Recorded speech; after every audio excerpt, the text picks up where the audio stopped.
Not just Friday, baby. Friday, baby, leading up to a 3-day weekend, baby.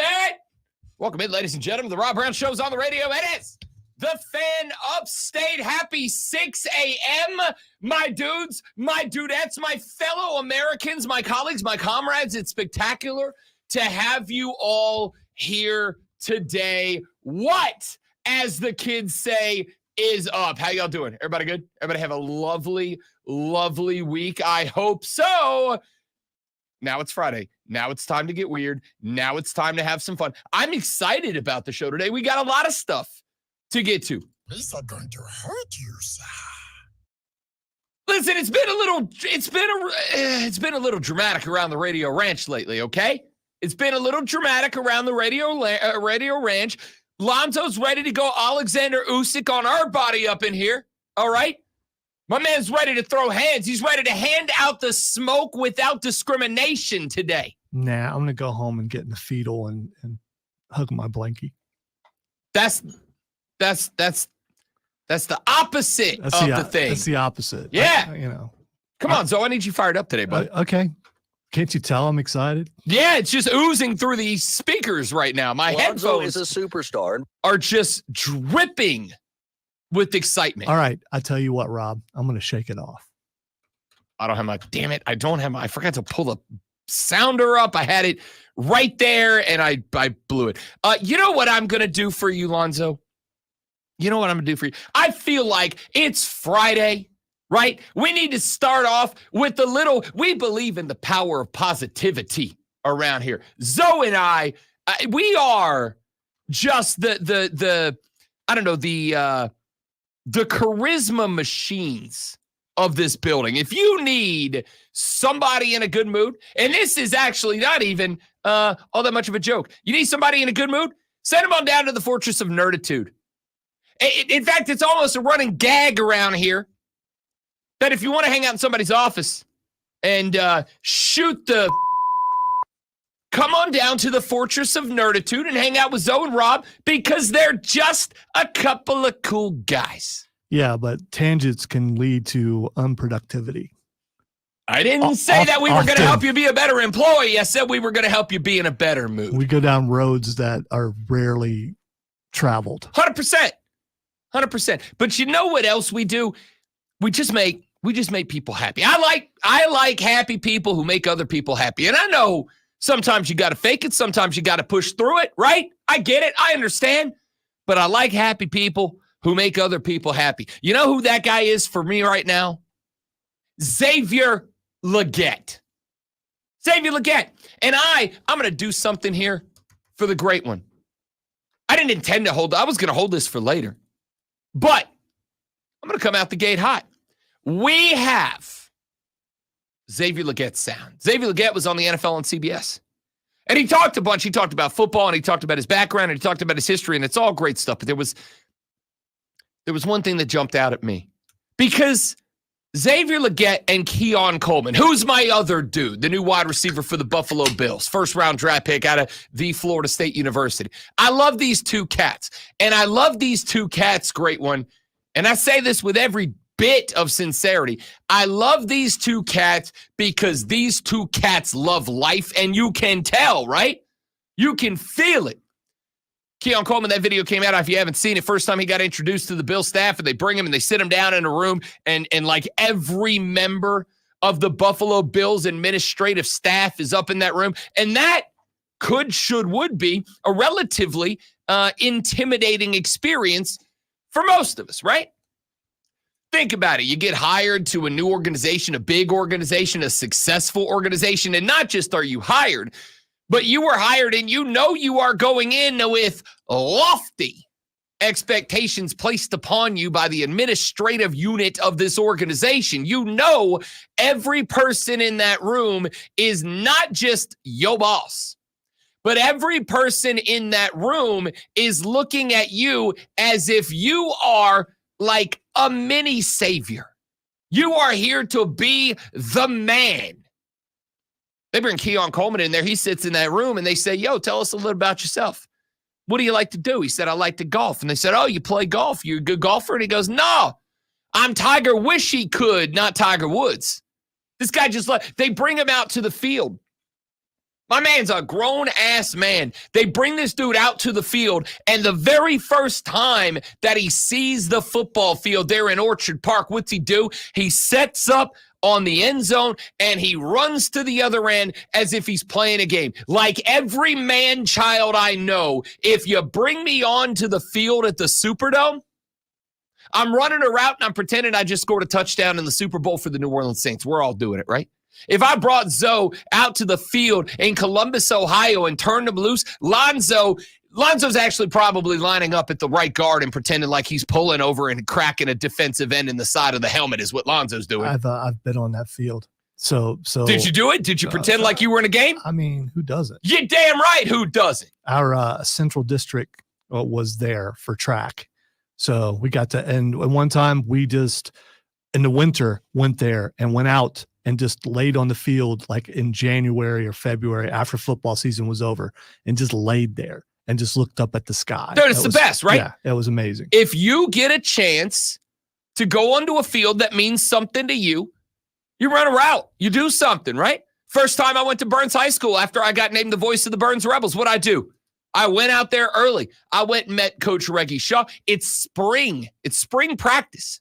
I'm just getting to meet the team. They're all down. There's a practice field at Burns, like it's away from the football stadium. They're all up the hill practicing. I'm on the field by myself at Nixon Field. You know what I did? I ran a fake play, man. Ran a 9 route. Just gone. Caught my first touchdown in 20-something years. You should have practiced walking up to the press box. That is a haul. It's a freaking haul, dude. Especially when you're carrying equipment. 50 pounds of it. So, I get it. Like, Keon Coleman's my guy. Xavier Legette's also my guy. I'm glad he's in Carolina because that means I get to cover this guy. He's just fun, man. So he's on the NFL on CBS talk show. It's like an online streaming talk show. And the host teed him up with a question. And honestly, it is a question. Nope. No, I'm not ready for you yet, my man. Hang on. I'm coming to you in just a second. They asked XL a question. That is a question I actually love asking athletes. In fact, I am shocked. I forgot to ask it to Damian. I've asked it to different wrestlers. I've asked it to different football players. I've asked it to different basketball players. I love asking this question because I think the answer to the question reveals a lot about the athlete. That's one of the things Lonzo and I try to do, right? Like, we don't want to just say, hey, when you scored a touchdown, can you tell me what that feeling was? It was elation, man. I scored a touchdown, right? We try to dive down into the nuts and bolts of like who this athlete is to get to know him on a more, I'm going to use the word intimate way. Which is why we get, hey, Gunther, who's your dream match? Brock Lesnar, bang, make the dirt sheets. Hey, Damian, tell me about that match in that show in Puerto Rico. How big was that for you?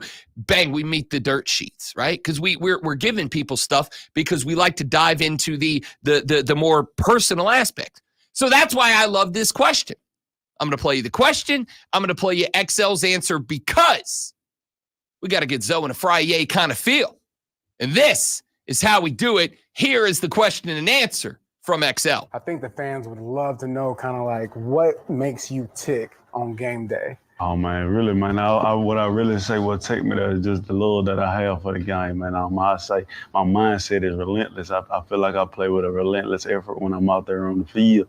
And, man, on game day, man, I just take it all in. I take me a deep breath before the game. I don't listen to no music. When I go out there for pregame warm-up, I just take me a deep breath, look around the stadium, man, and just take the whole moment in.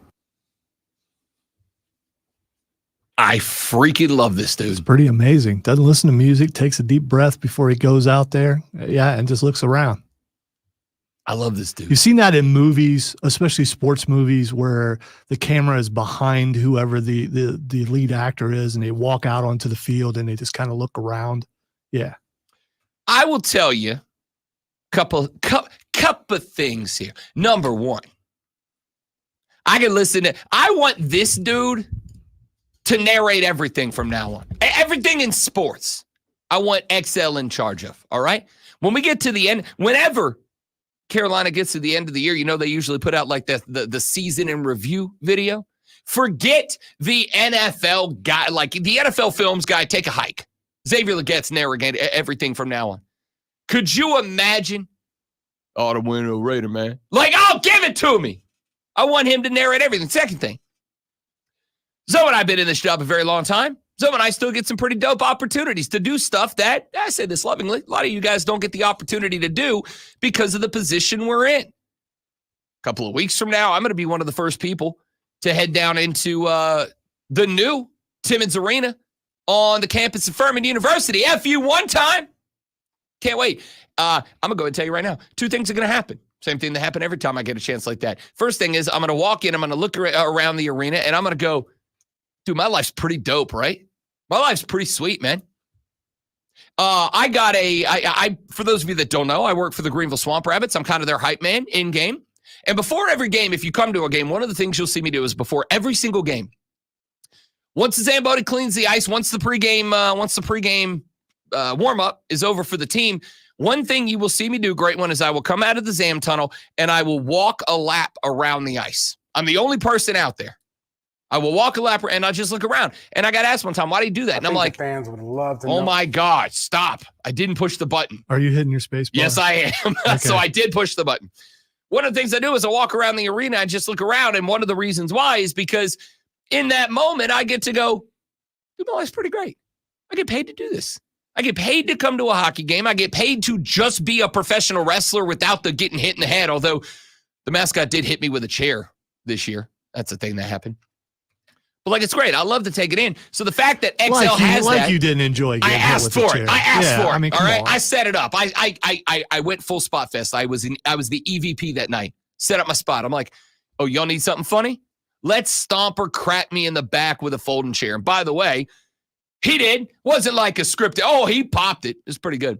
Anyway, the ability to look around and like just take that in, it doesn't get lost on me. And I love that about XL. I love that he gets it, right? I love that he gets it. I love that he's the guy that goes, I step in there, I'm not playing music, I'm just breathing it in and taking it in. And then when the whistle blows and it's time to go, I'm just relentless. I'm going to play it again, this time on purpose, great one, because I want you to listen to this guy, not just the incredible accent. Texture said, XL is Bobby Boucher and Randy Moss's love child. That's from Joey. I don't hate it. I don't hate it. Don't just listen to the accent, which might be the best accent in all of football, if we're being honest. Also listen to what XL is saying. I think the fans would love to know kind of like what makes you tick on game day. Oh man, really, man. What I really say, what take me there is just the love that I have for the game, man. I say my mindset is relentless. I feel like I play with a relentless effort when I'm out there on the field, and man, on game day, man, I just take it all in. I take me a deep breath before the game. I don't listen to no music. When I go out there for pregame warm-up, I just take me a deep breath, look around the stadium, man, and just take the whole moment in. I'd pull for this guy if he wasn't a Panther. I think I like this guy enough, great one. I might pull for this guy if he was a Falcon. That's how much I like this cat. I like this guy so much that if he went to the ATL, I'd be like, I hope Atlanta loses every game, but I hope he has 200 yards and 4 touchdowns in every one of them. That's how much I like this guy. Not just because he entertains me, but does it not feel like this dude just exudes joy, love of the game, appreciation for where he is and what he's got going on right now? This dude is impossible not to like. The list of NFL players that's impossible not to like, I think is real short, great one. I'm trying to think of who else there is, because right now, I got Keon Coleman, I got Xavier Legette, and who else? I got reasons to dislike Patrick Mahomes. I got reasons to dislike Josh Allen. I think I put CJ Stroud on that list right now, to be honest with you. I think I put we might have a disagreement on this. I think I'll put Bryce Young on that list right now. He's hard to dislike. There's not a lot to dislike. I mean, you can dislike that he went 2-14 last year or 2-15 last year. By the way, I don't dislike the person. Yeah, it's hard to dislike. I think his football can be fixed, and we'll see. I like that. I like that. I like that. I think XL might be either number 1 or number 2 on my NFL list of players that it's impossible to dislike. Give me a reason you can't like Xavier Legette. I wait for one.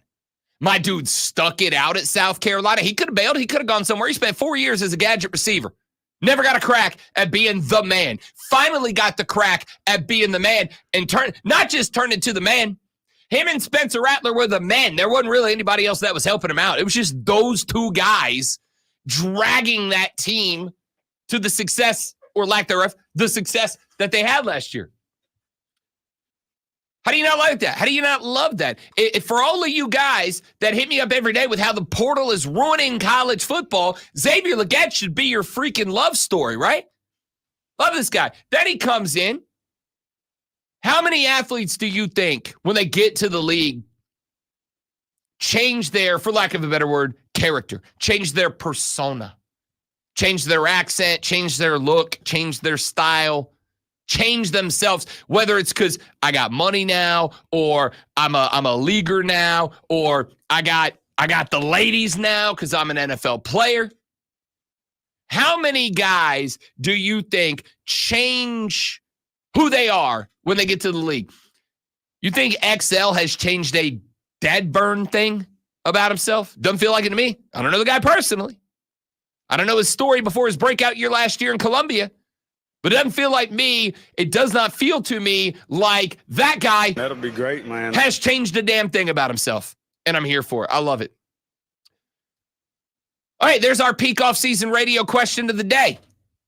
Who's an athlete it's impossible to dislike? We're bringing the positivity on a Friday. Who is an athlete that it is impossible to dislike? We already got one on the text line. Texter says Derrick Henry is impossible to dislike. I like that. I love King Henry. Marshawn Lynch. Beastquake. You're right. Well, he snagged a DUI not terribly long ago. That kind of takes the polish off the apple a little bit. But he's done everything right since then.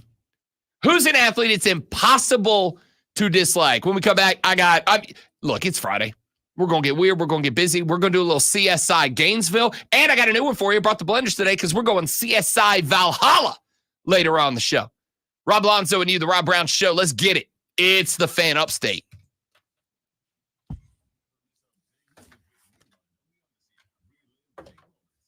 All right, who we got up in the stream? My dog, Trey. XL owns horses. That is the least surprising thing I'll hear today. That doesn't surprise me at all. In fact, it wouldn't surprise me if you changed the last word in that to cows, pigs, sheep, alpacas. I'd believe any of it. Now I'm imagining a conversation between Jokic and Xavier Legette about horses. Neither one could understand the other.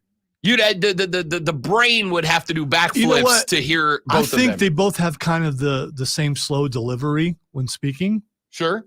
And because Jokic has to interpret in his mind, I think he'll listen closer. I think it will be a great conversation.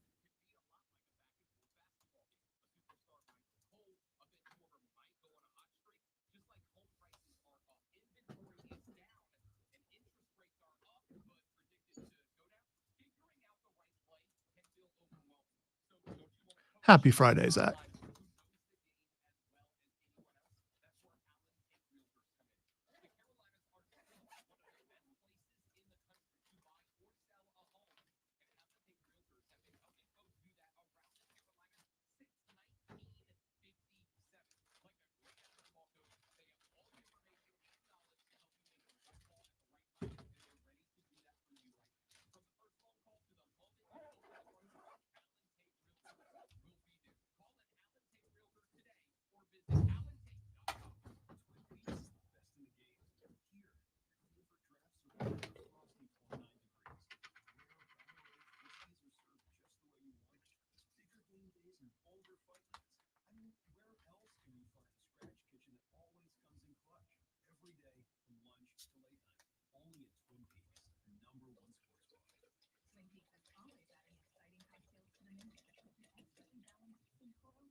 Banana splits. I don't remember the last time I had a banana split. Same here, but also I love banana splits. Yeah, me too. It's not like for lack of like. Yeah. I just. Why don't I order? Well, I know why I don't do it now, but when I'm in ice cream mode, why don't I order banana splits more often? It's always like I get to a place that has them, and it's just never a go-to for me. Why? I think part of it is chocolate's available, but chocolate is on the banana split. Exactly.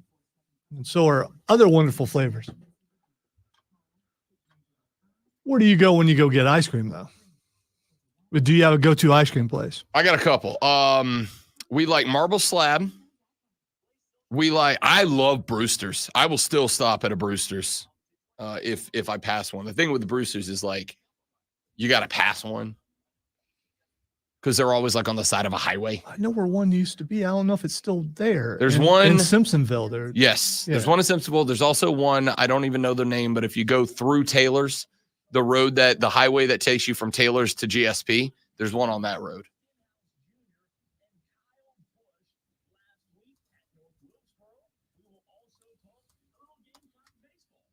Growing up, there are Dairy Queens around every corner in Ohio. So, and there was one particular one that we would go to a lot. There's only one Dairy Queen here that I know, and it's on 276, and it, you got to go out of your way to get there. And Sonic has ice cream, but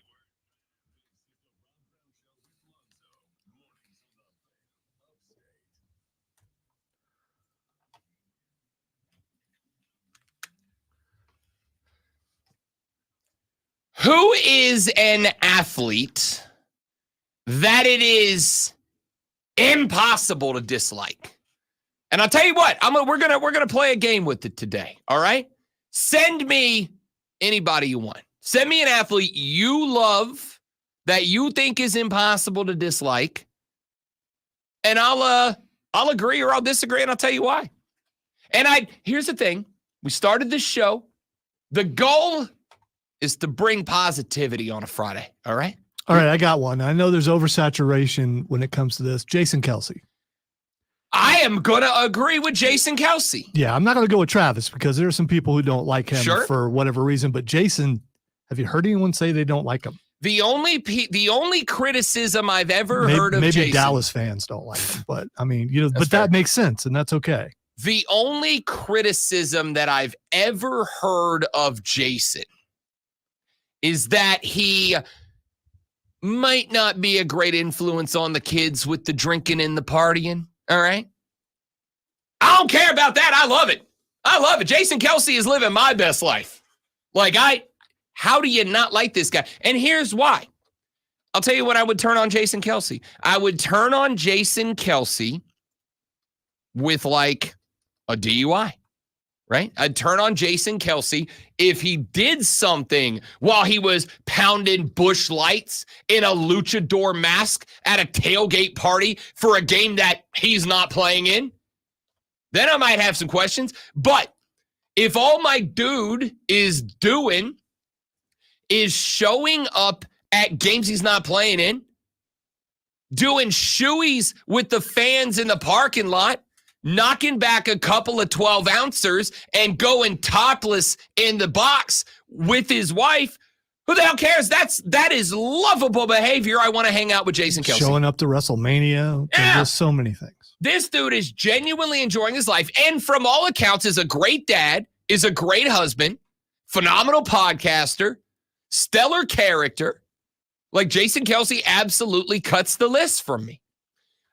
Scotty from Blue says, from Blue? Is there a place called Blue? Am I missing half a text here? Maybe he's texting from the sky. I don't know. From Blue. Okay, well, whatever. Is there all right, now I can't move on. Well, it could be autocorrect or yeah, I don't know. It's got to be, right? All right, I'm looking it up. I can't find a place called Blue, South Carolina. Scotty, I need you to clarify that. But he says Aaron Judge. I honestly think Aaron Judge is actually a good submission here. I think there is only one reason to dislike. Oh, he said from BMW. Scotty from BMW. There it is. Appreciate it. You got by the autocorrect. Scotty from BMW. I'm going to actually agree with you. I'm going to say there's only one reason to dislike Aaron Judge. What is it, Lonzo? Can you think of the only reason to dislike Aaron Judge? Well, this would be your reason. He plays for the Yankees. That's the reason. The only reason to dislike Aaron Judge is because he's a New York Yankee. That's it. That's it. He plays for the most disliked, but also the most liked team in America. But if we're keeping it a buck, if we're keeping it 100, no cap, as the kids would say, because I am still young, I am still hip, I am still got it.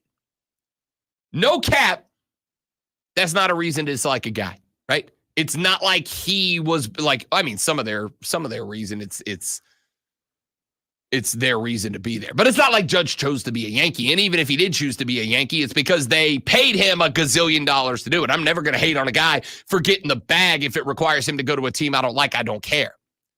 Aaron Judge is hard to dislike. My dude has fought through injuries his entire career and continues to make himself an AL MVP vote getter every year. I think he's got a good chance to win it this year. I think the AL MVP may very well come down to two teammates, Aaron Judge and Juan Soto, going after it. I picked Juan Soto before the year. Judge steals it. I wouldn't be mad because they figured out how to work with that foot injury and how to not gas him to the point that it blows up on him. What athlete is it impossible to dislike? I've got one text that came in that said, before the steroids, Sammy Sosa was hard to dislike. I'm good with that. Pre-steroids, Sosa. Here, let me take you on a little story, a little trip down memory lane for one Rob Brown. There was a time when Rob Brown stepped away from baseball. He was a young man because there was an MLB lockout. And the MLB lockout back in, what was it, 90, 91, whatever year it was, that lockout, it kind of disillusioned one Rob Brown. I think all of us have that moment where we come to realize that a thing that we love, I think a lot of people are having this moment with college football right now, right? That a thing that we love maybe isn't that ideal perfection that we think that it is. I think a lot of people are getting slapped in the face with the reality that college football is a big business, always has been, and no, it's never been this ideal land of unicorns and rainbows that we've always pretended that it is. It's a big business filled with greedy sons of biscuits who can never get enough money, and we all have to suffer so that they can make more of it, right?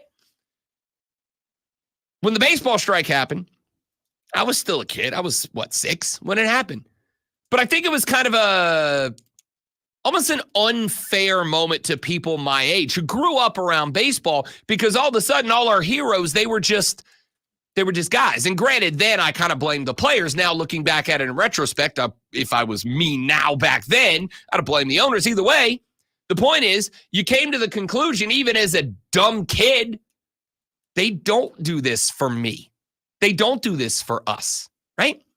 And then in 1998, the summer of 98, there was a home run race between Sammy Sosa and Mark McGwire, both of them chasing down Roger Maris's 61-year-old record of 61 home runs. Who was going to be the first to get there?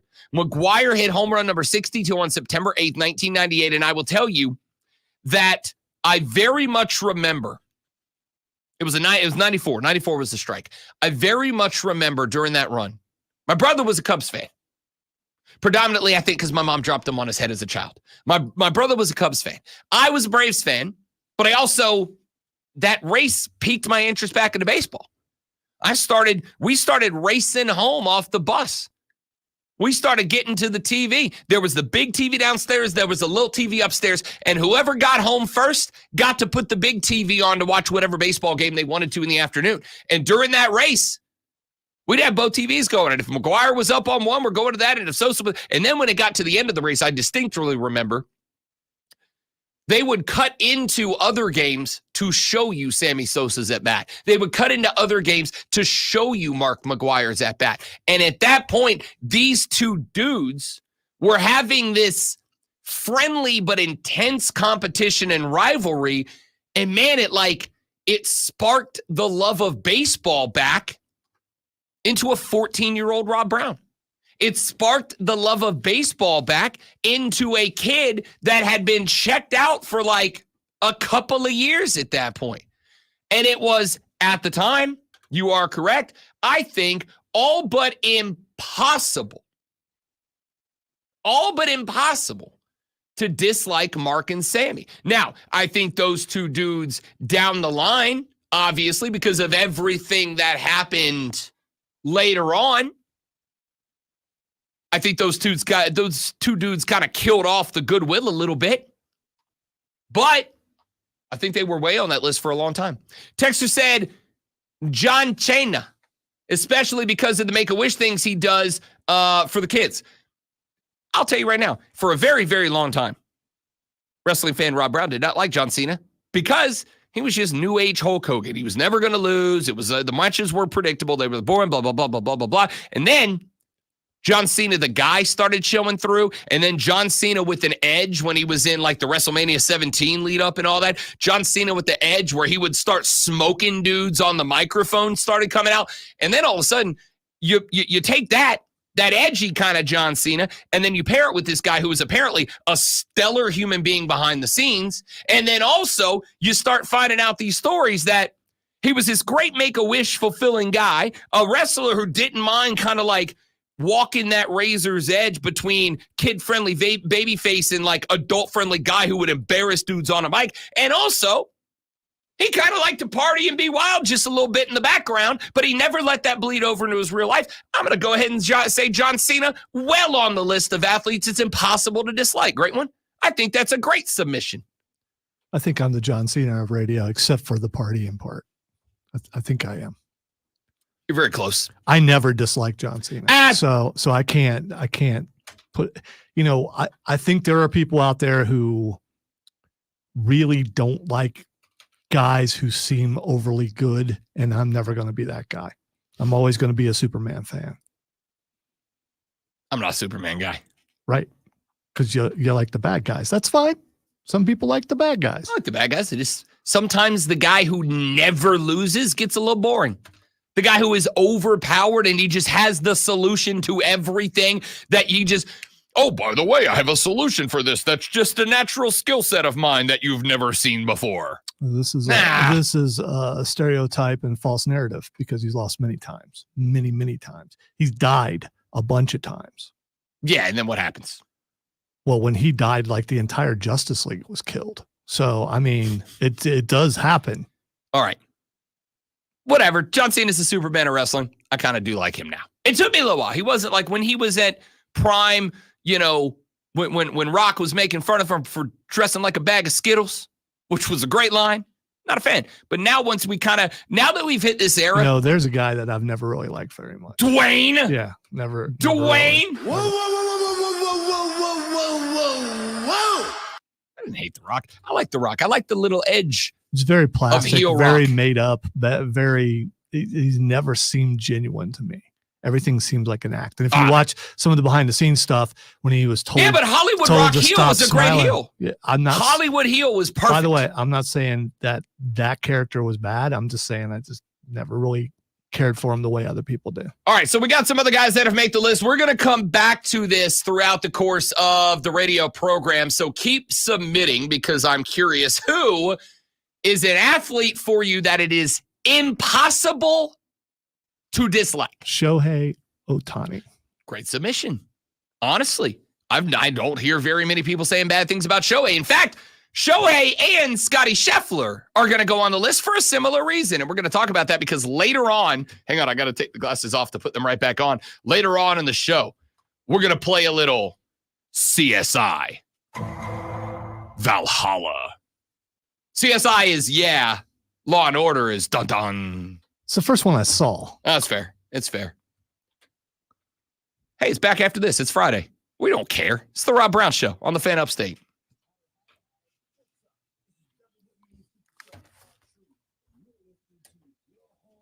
Because Rob thinks he's in the cool kids club with the shades on while on air. I'm not going to lie. I brought them specifically because I knew we were going to do CSI Valhalla and Law and Order Gainesville. But then I just had them, and I'm like, yeah, screw it. I like them. They match the jersey, the Greenville Triumph third kit, the lavender, which I'm a big fan of, right?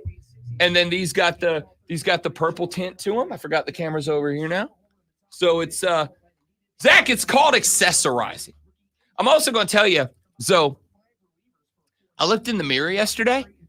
My face is thinning out. First time I saw it. I'm like, yo, my face is thinning out. That is awesome. There's one bad part about, I'm not trying to be negative here. Be negative. When your face thins out, you might start to see wrinkles. So I already do. Yeah, these right here. Yeah. Oh, they're bad. To the point that this is not a joke. I went on Tuesday down to the CVS on down by the house and bought me facial restoration cream that I've been putting on every night. No. Oh yeah, every night. I just a little smooth out restoration cream right here on the crow's feet. I worry about that stuff that once you start using it, that you will get addicted to it and have to use it all the time. I'll tell you right now, Rob Brown still got aspirations to travel the world doing sports television. I can't be 40 with like cheek crinkles. They have makeup to cover that up, right? They do. Yeah. But I also don't want to be the guy that's like, Rob changes colors when he goes on TV. You know what I mean? So if I can get rid of the wrinkles, decrease the TV makeup necessity, I'm going to be in good shape. There's also a guy down the hall who wears sunglasses all the time. So I think that might be his deal. So, I mean, I'm just saying. Fight me, dog. I don't think one person gets to claim sunglasses. That's kind of an everybody thing, right? No. He can have that particular style and brand of sunglasses, and I'm totally fine with that. Once someone came into the building with hair as long as mine, immediately there's comparisons. So I'm just saying, it just, Compare me, dog.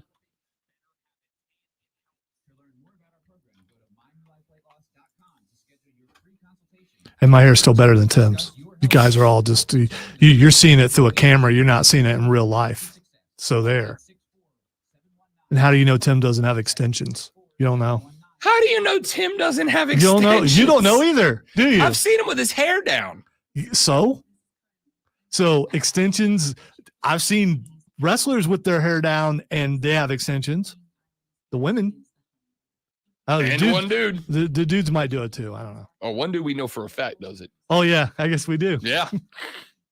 Dude, I just didn't look as close as you did. And it might just be really because I had a screen blocking me the entire time. On TV, it's just woof. And then he rolls up in here with like, and it didn't jump off the page, jumped off the page at me. I'm like, that's different.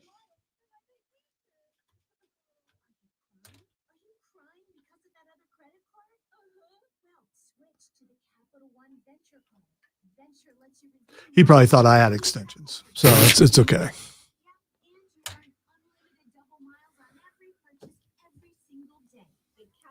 I almost had Odie convinced I had a wig. That I was wearing a wig. When I said, he's like, what are you doing? I was like, wig's on crooked. And he's just like, his mouth is open. And he's looking at me. And it's like he's trying to figure out if I'm joking or not. Might need one pretty soon. The rigors and pressures of the radio business are starting to make my hair fall out more.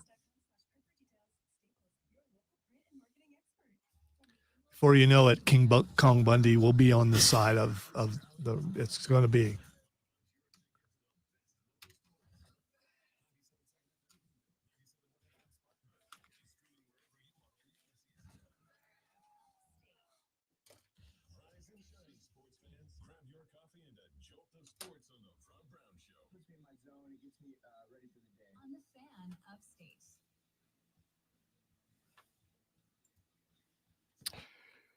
The Rob Brown Show rolls on. It is the Fan Upstate. Rob Alonso with you. I love Inside the NBA on TNT. Lonzo, is it the best sports studio show in the game today? It is, right? Oh, if it's not the best, it's top 2. I legitimately could not come up with one that I would place above it. I think the only thing, and for the sake of the conversation, I'll call it a studio show. College Game Day is the only thing that's in the discussion, and I think that's, I'm not going to say apples to oranges comparison, but I'm going to say like red apples to green apples You're not comparison. throwing in Big Noon Saturday with Urban? Yeah, sorry. Urban, his boys out there getting ripped on the boat. I'm going to say College Game Day is really the only studio show, and I'm gonna be generous and call it a studio show because technically it is. It's just a studio show that's on scene. And I guess technically right now so's Inside the NBA on TNT because they're traveling to the sites of the conference finals, predominantly Minnesota. I love that Anthony Edwards, bring your ass, has become like a meme on the internet. Big fan of that. Big fan of that. Anyway, Inside the NBA on TNT might go away because TNT has apparently gotten into a situation where the NBA may not have games on TNT from this point moving forward. And Chuck ain't too happy about it. It was reported on Tuesday that the NBA is on the verge of finalizing a new media rights deal with Disney, ESPN, NBC, and Amazon, which would leave TNT without NBA games for the first time in over 20 years. By the way, is Chuck Barkley on the list? He probably wasn't on the list during his career, but is post-basketball, is broadcasting Chuck Barkley on the list of athletes is impossible to dislike? No, because his political views every once in a while jump out there, and they're polarizing. Can you like a guy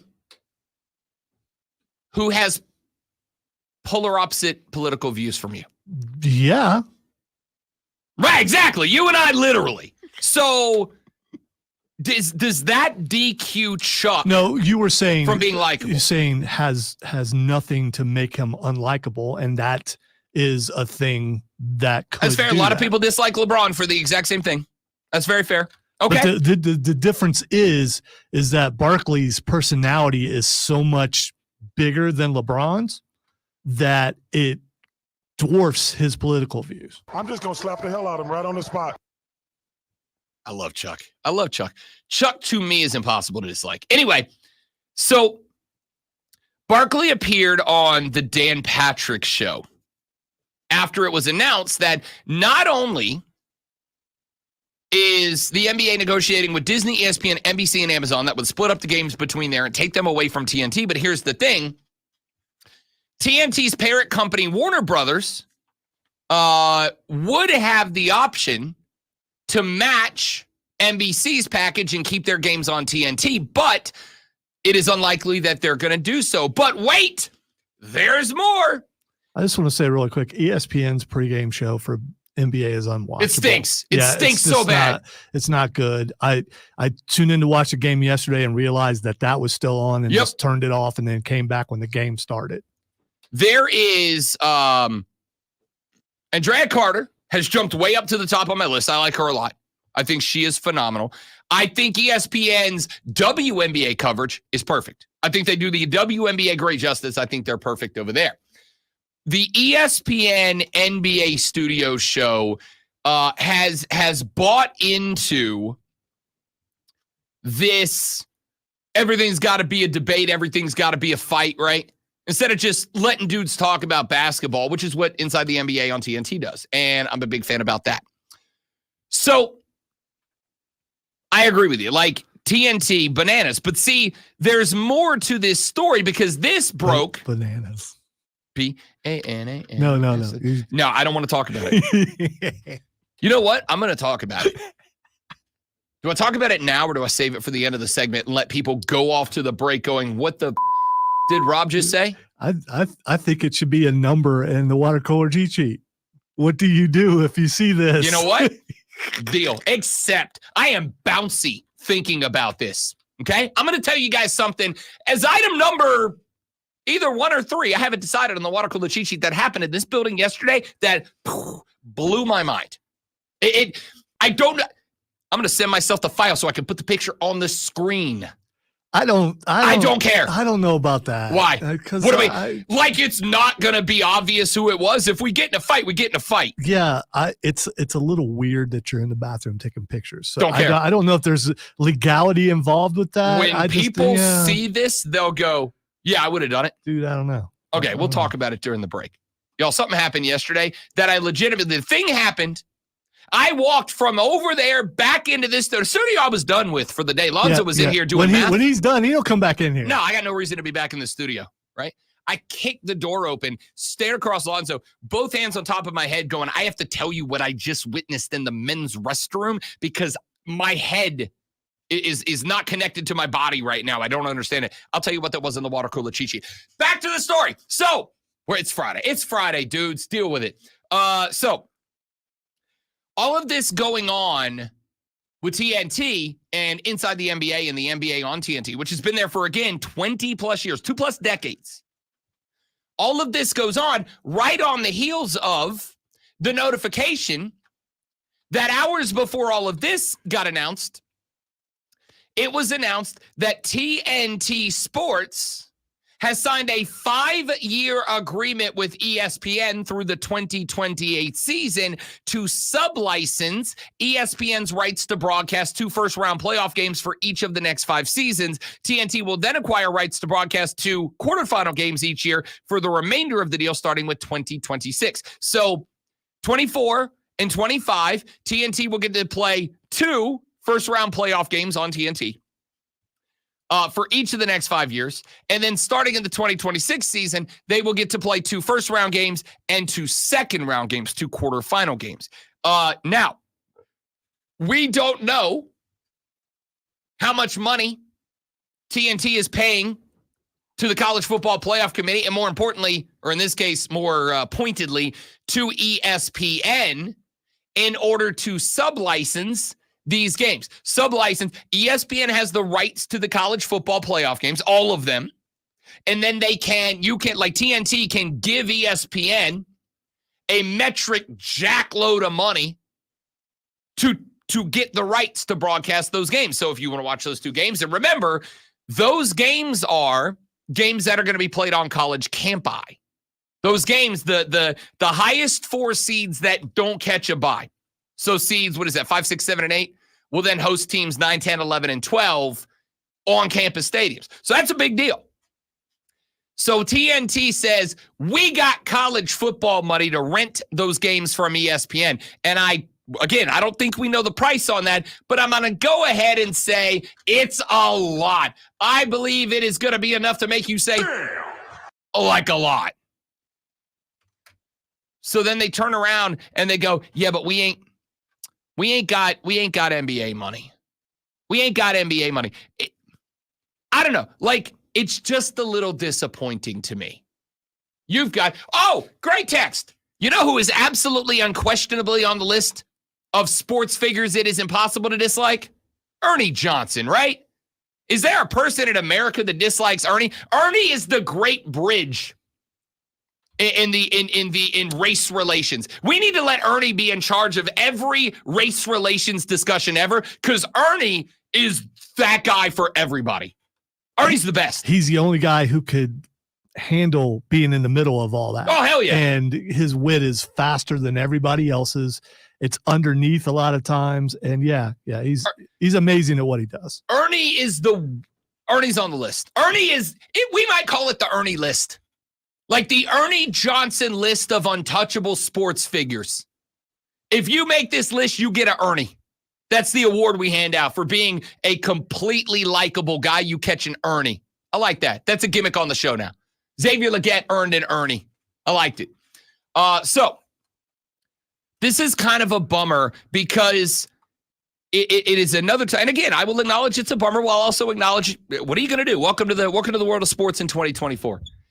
TNT has decided that they are going to forsake 20 plus years of being the basketball channel, the basketball channel, not a basketball channel, the NBA basketball channel. Forsake 20 years of that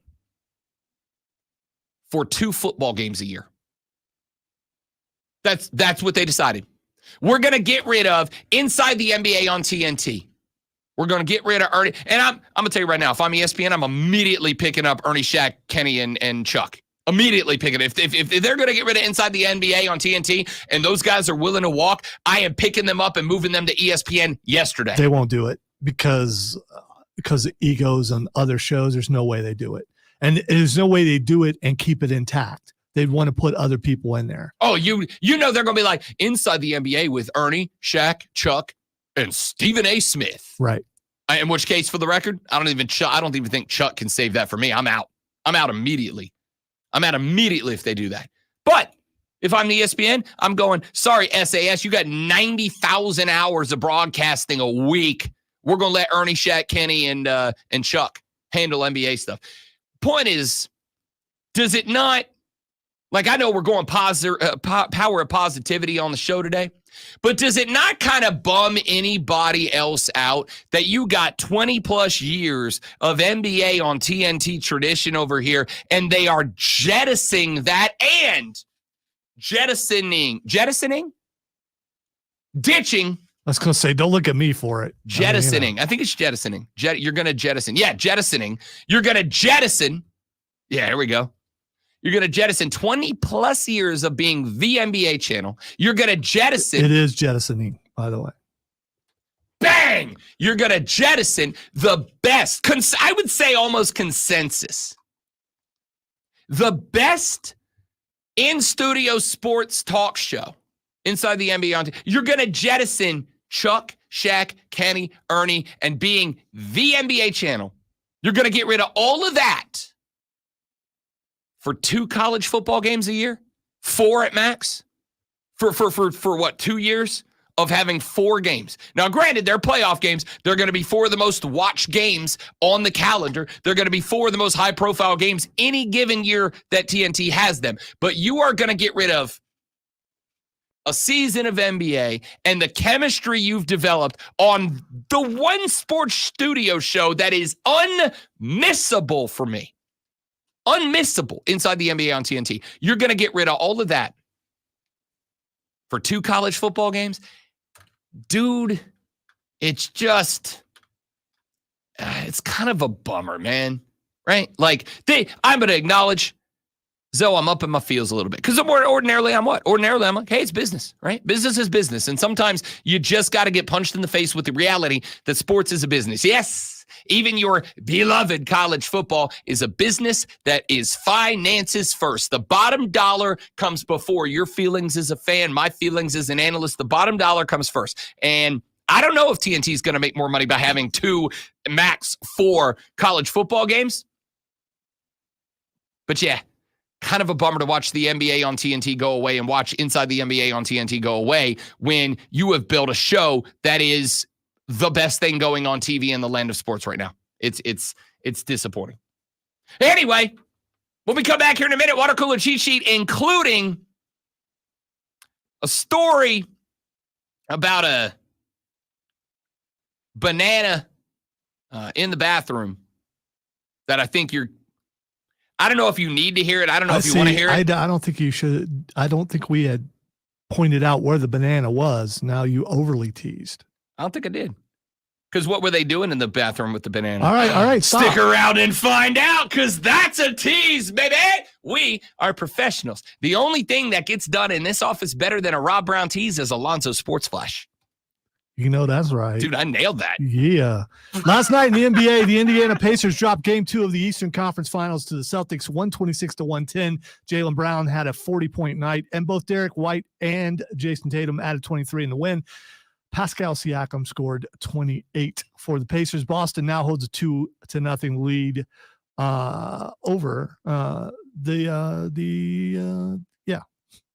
Wow. Indiana, over Indiana. The schedule is tomorrow night. I just lost. The South Carolina Gamecocks were in the winner's brackets for one game, but fell in a heartbreaker to LSU. 11-10, the Gamecocks held a 2-run lead headed into the top of the 9th, but allowed an unearned run on an error to lose the game. And make sure you tune in later on this afternoon, 3 to 7 p.m. for our brand new local show, Wire to Wire. Cole Bryson, and Diesel get you up to date on the latest local and national sports news. Great guests, great debate, and a lot of fun. It's all wire to wire.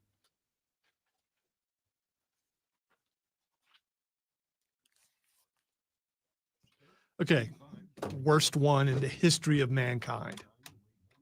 Got to put other stuff out of my head and concentrate better, or I won't be around.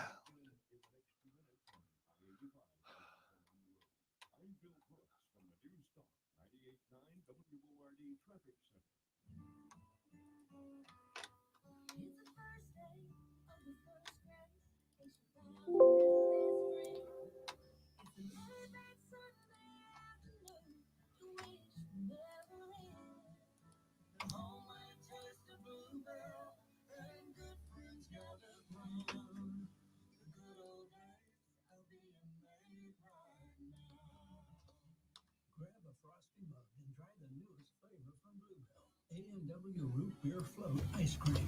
A creamy vanilla flavored ice cream swirled together with an A&W Root Beer flavored sherbet. A new way to enjoy your favorite root beer float. The good old days are being made mine now. The good old days are being made mine now. Look for Bluebell Ice Cream, available at Publix, where shopping is a pleasure. Cash in on basketball's biggest moments with Prize Picks, America's #1 fantasy sports app. Use code BROWN for a first deposit match of up to $100. Prize Picks. Pick more, pick less. It's that easy. Must be present. What do you mean antics? What antics, Zach? For No, the record- no. I melted down. Oh, during the In flash. Yeah, I did. I got lost, and it has nothing to do with you. You know what it has to do with. Yeah. And I appreciate you trying to get my mind off of stuff. And I let my mind wander for a second, and I got lost. It's not what Rob does is hilarious, and I would do the same thing to try to mess him up. That's just radio. It's just For the record, I don't try to mess you up. I would try to mess you up. I just have fun. And I've done the same thing in the newsroom on Word, jumping up in the window when they've been reading, trying to mess them up. It's just a thing. So don't. There's other stuff that's got my brain fried.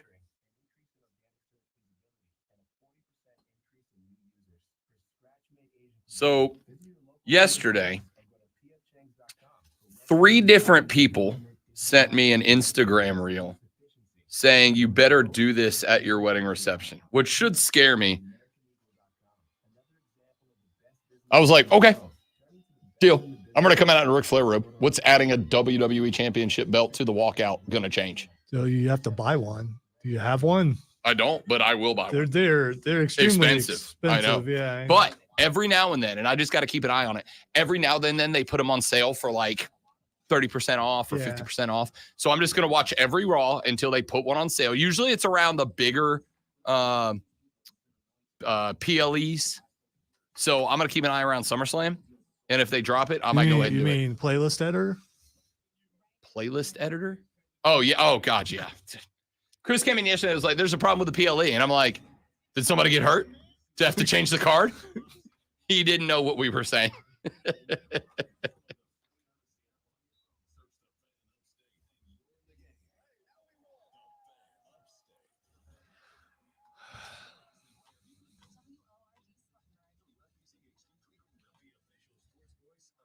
I love a jacked up and wired Rob more than a normal Rob, and I'm here for every bit of it. Am I? Yeah, I am jacked up today. You're not wrong. You're not wrong. I'm on a higher level today.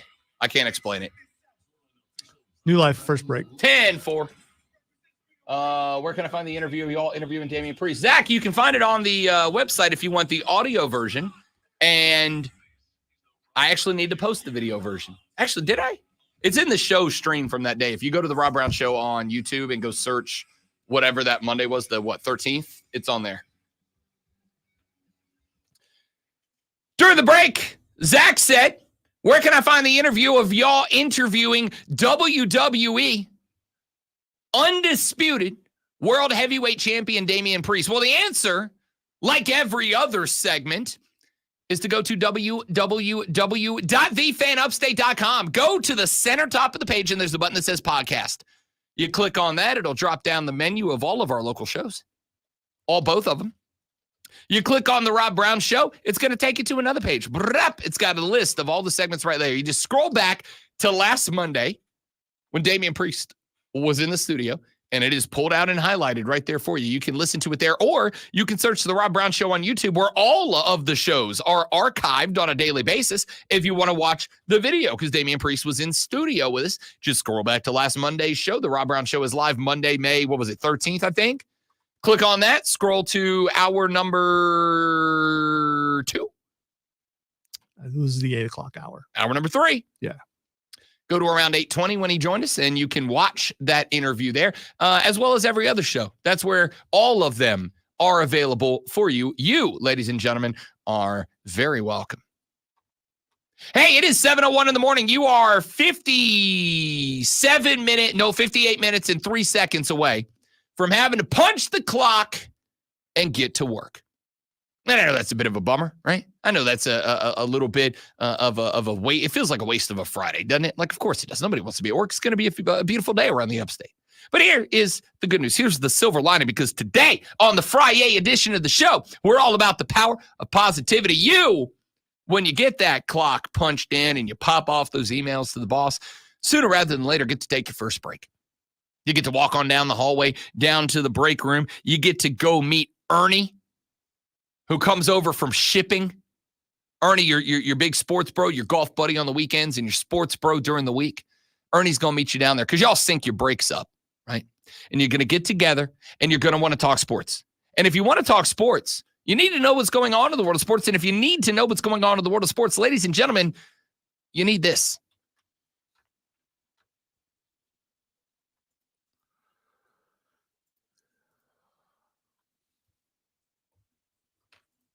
Top stories that will have your coworkers saying, Shut the hell up. even before they take their first bathroom break. No. Here we go. Welcome to the Water Cooler Cheat Sheet on the Fan Upstate. It is the Water Cooler Cheat Sheet, the top 3 sports stories that you need to know before you get to talking about sports around the office today. When you take that first break and you gather around the water cooler, this is what you and your amigos will be talking about. Let's get it started with item number 1. We got the playoffs going on in both the National Basketball Association and the Stanley Cup playoffs going on in the National Hockey League. And both of them had a game on last night. Let's start in the association. Game 2 in the Eastern Conference Finals between the Boston Celtics and the Indiana Pacers. I took Indiana plus 9.5 in game 1. I took Boston minus 8.5 in game 2. Why? Because let's call it what it is. And I think we've got plenty of examples for this. Losing a heartbreaker, especially in a game 1 on the road, losing a heartbreaker makes it real tough to win a game 2. You can go back to New Orleans in this case. You can go to Denver in this case. There's a lot of teams that lose a game 1 at an absolute heartbreaker of an L. And they're, for whatever reason, it's just hard to get it together in game number 2. That proved accurate for the Indiana Pacers as well. They get knocked off 126-110 by Beantown last night. Jaylen Brown, after his last-second heroics that saved the C's from a game 1 defeat and turned it into a game 1 victory, had another night. 14 of 27, 4 of 10 from deep, 8 of 11 from the stripe for a 40-point evening for Jaylen Brown. He also ended up with 5 boards, 2 assists, and a steal to his credit, plus 18 in the plus-minus department. It was followed up by a pair of 23s from Jason Tatum and Derek White. Both of them ended up with 23, just 6 points on 3 of 6 shooting for Al Horford, who has stepped in for Kristaps Porzingis, but they did not need him last night. For the Pacers, it really wasn't an awful night. They shot almost 53% from the floor. They shot almost 40% from behind the arc. They did go 11 of 16 from the stripe, but this is one of those times where the free throw disparity was not what caused the problem. What was 16 turnovers in this game. 16 turnovers did the Pacers in. They ended up losing by 16, the exact same number of turnovers they had. You take even half of those back and turn it into buckets. You're at least looking at a very close competitive game in the fourth quarter.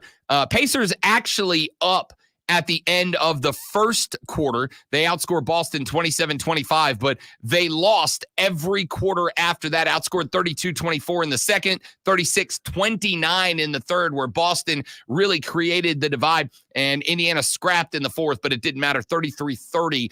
Boston wins that last quarter. Look, everything Indiana did right in game number one, they did wrong in game number two, including continuing the March O turnovers in this game. It created problems for the Pacers, and they were unable to bounce back. Boston now holds a 2-0 lead in the Eastern Conference Finals as we get prepped for game three back in Indiana tomorrow. And now the Pacers must win games 3 and 4. And keep in mind, Kristaps Porzingis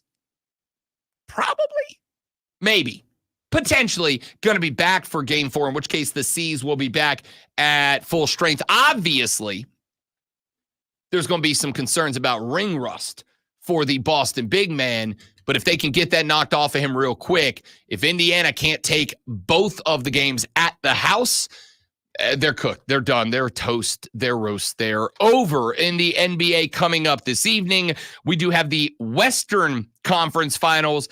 Game number 2, Dallas got the better of Minnesota in game 1. The T-Wolves are favored by more points tonight than they were back in game 1. They are 5.5-point favorites with an over-under of 207.5. This one going to be at 8:30 this evening in Minneapolis, Minnesota. Over in the NHL, the Edmonton Oilers now have a 1-0 series lead in the Western Conference Finals over the Dallas Stars, courtesy of a 3-2 victory last night. The Oilers went up 2-0 with a Leon Draisaitl goal just about 1 minute into the second period. Zach Hyman netted another .417 into the minute. The Stars came ripping back. Tyler Seguin had one 6:11 into the period. He had a second 16.5 minutes into the third period that brought the Stars level at 2 apiece. We played an entire 20-minute overtime period with no goals. We went to a second OT, and it took just over half a minute for Connor McDavid, who had an issue earlier in the game, gave up a penalty that ended up, it didn't cost them because the Stars did not score, but it was a 4-minute double minor to open up the second overtime. Dallas hit the bar 2 times. 2 times. They were quite literally an inch from putting that game away in the first OT. McDavid got bailed out in the second overtime, a half minute in. Evan Bouchard set one across the face of goal. McDavid was set up and all alone, elevated it up into the upper left 90. Jake Ottinger for Dallas was a machine in the first overtime, but he got absolutely beat in the second overtime. Not really his fault. Defense just fell apart there for Dallas, and it cost them now 1-0 in the hole to Edmonton. Now, they've lost, I think, every game 1 that they've played so far in the Stanley Cup playoffs, yet came back to win the series. They are against the gun. Let's move to item number 2.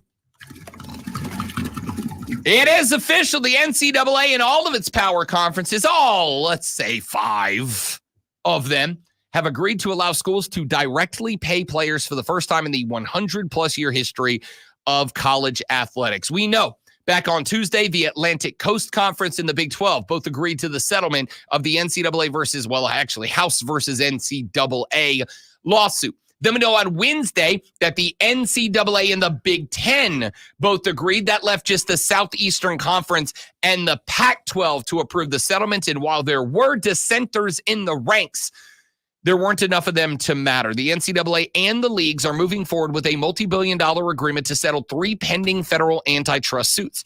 The NCAA will pay more than $2.7 billion in damages over 10 years to past and current athletes, according to ESPN. Sources said the parties have also agreed to a revenue-sharing plan allowing each school to share up to roughly $20 million per year with their athletes.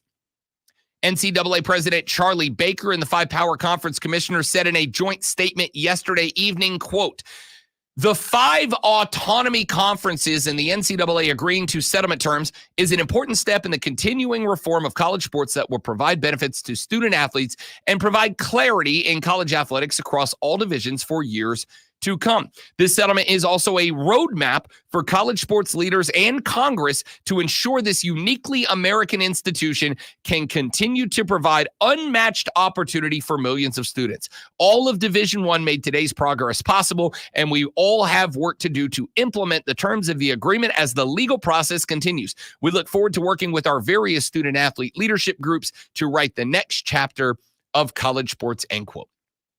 As of yesterday evening, all Division I athletes dating back to 2016 are eligible to receive a share as part of the settlement class. In exchange, athletes cannot sue the NCAA for other potential antitrust violations and drop their complaints in 3 current open cases. Obviously, House v. NCAA, but also Hubbard v. NCAA and Carter v. NCAA. Now, the settlement terms still have to be approved. They have to be approved by Judge Claudia Wilkin, who is presiding over all 3 cases. That process is expected to take several months, and sources said schools likely will begin sharing revenue in the fall of next year. The NCAA's Board of Governors and leaders from the ACC, Big Ten, Big 12, SEC, and Pac-12 voted to accept the general terms laid out in a 13-page document. Notre Dame also agreed to the settlement, but did so as a member of the ACC. So, there are still some issues that have to be figured out. The agreement does not resolve all the pending legal issues that have revolutionized the business of college sports, according to ESPN, and, quote, destabilized the multi-billion-dollar industry. Athletes and their advocates are still fighting to become employees or find other ways to collectively bargain in the future, which could reshape a revenue-sharing agreement.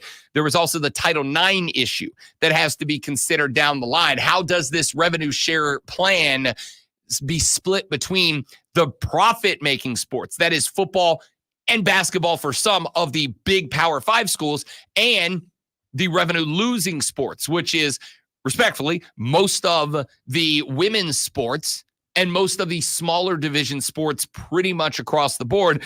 We don't know. All we know is a revenue-sharing plan is in place, except there's not really a plan. It's just, we're going to do the thing. How we're going to do the thing? No idea. No idea. And I would not be shocked if down the line there are more of the lawsuits like these that come into play.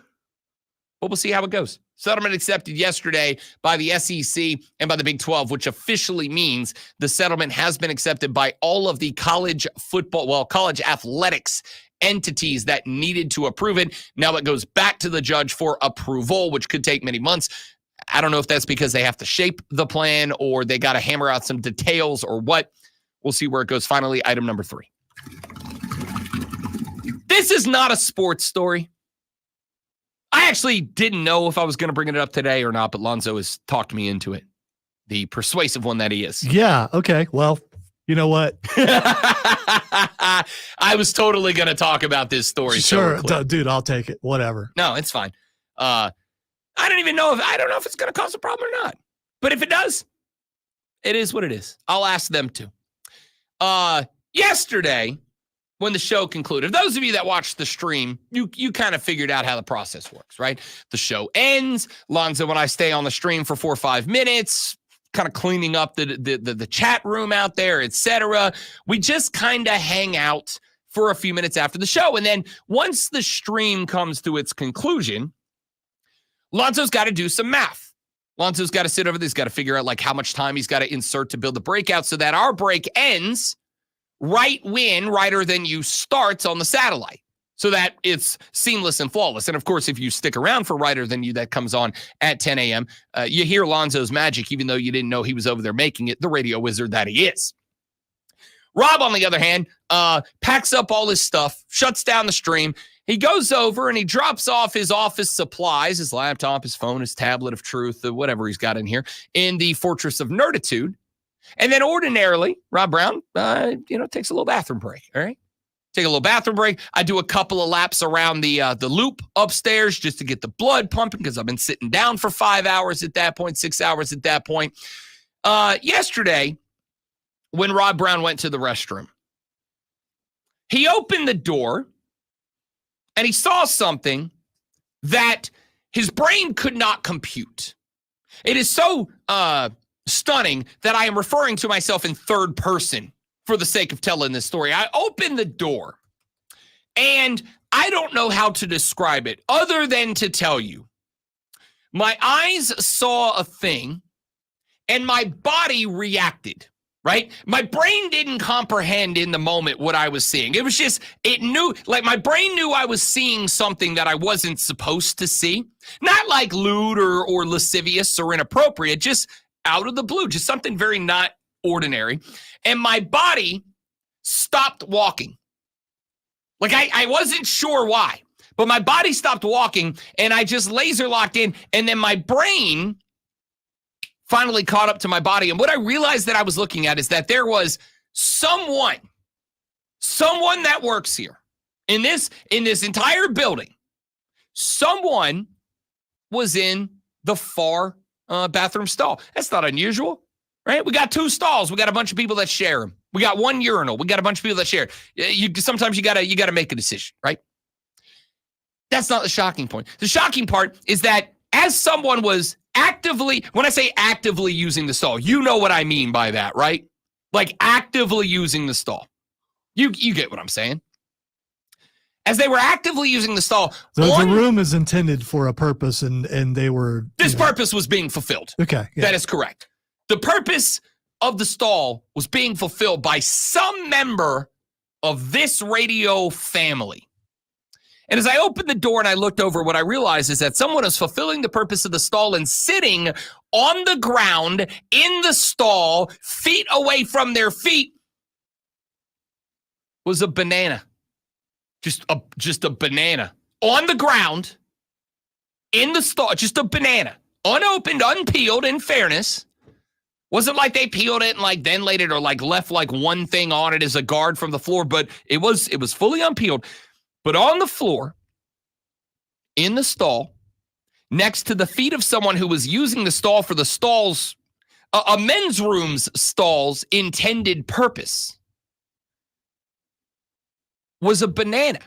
Food. There was food on the ground in the stall that was not just occupied, but was being used. And I know it was being used because it was being discussed in the moment. I don't mean discussed like, yeah. I mean, there were people in there having a discussion back and forth. No, I'm not. Whatever, dude. I'm not don't talk in the bathroom guy. I don't care, right? I don't care. It doesn't bother me. I don't care about that. What I do care about is that you're in there fulfilling the purpose of a men's room bathroom stall, and on the ground by your feet is food. It was so shocking to me that I literally, you know how like in cartoons, a guy will open the door and then he sees something he's not supposed to see. So he like slowly fades back and like gently closes the door and disappears into the background. That's what I did. Not only did I gently, I turned the handle and I kept the handle closed so that when the door got to its position, it didn't go click, like when a door handle, I put it back and then I slowly twisted the door handle so that the occupants of said restroom did not know that someone had walked in, clearly seen the food on the stall floor, and walked out. I had to go back. I had to come back in this door. I don't ever come back. And once the show's over, I'm not back in this room.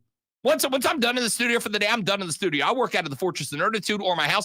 I had to kick open the door, look across the room at Lonzo, hand on heads, full surrender, Cobra, in the moment, and go, Lonzo, I have to tell you what I just saw. And describe the situation to Lonzo, who immediately just cracked an ear-to-ear Heath Ledger as the Joker style smile, as if I couldn't tell if Lonzo was as shocked as me and found it funny, or found it funny because of how shocked I was in that moment, but I was stunned. It was the latter. And if you recall, I said it's technically in a wrapper because it's in nature's wrapper. Bananas are, they're in a wrapper, so it's not unclean for that. That's not the worst thing I've ever seen in there. So it's not really.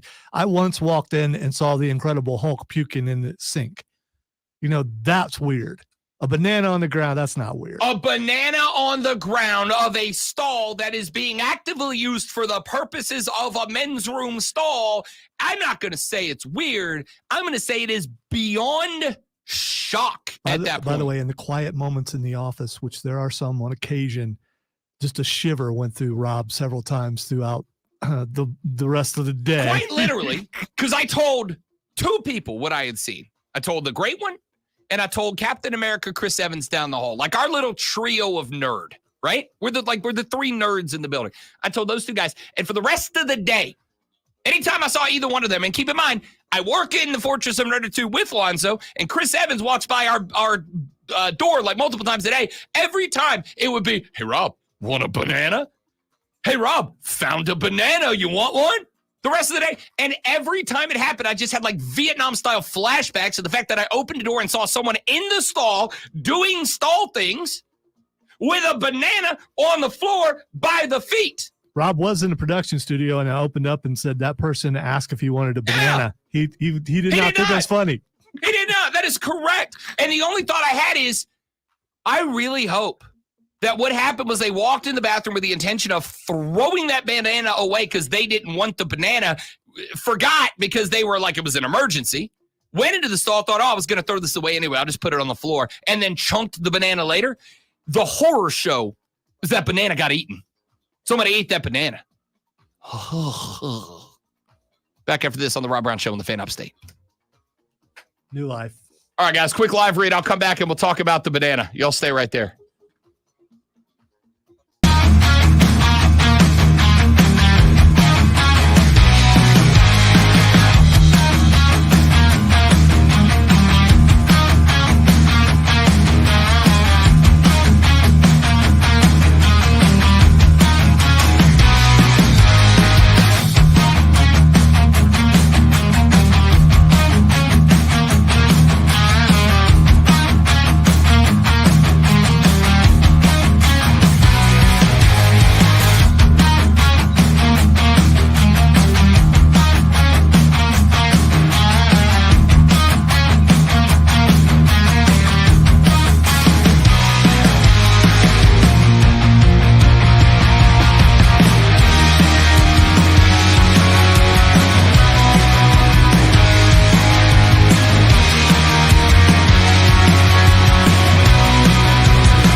All right, y'all. We're back. Thanks for hanging in there. I'm Trey said, get the Ric Flair made robe. Get the Ric Flair robe made in Saints colors. Already on it, big dog. Already on it. It is either going to be black and gold or purple, green, and gold. I have 3 people that I am talking to about making it for me, and it is not going to be cheap, and I don't care. I think I'm going to go black and gold because then I can break it out during football season, right? Like it can stay in use as opposed to like her dress getting worn once and then put in a closet forever. Actually, if I make it purple, green, and gold, it just becomes Mardi Gras Day attire every year, right?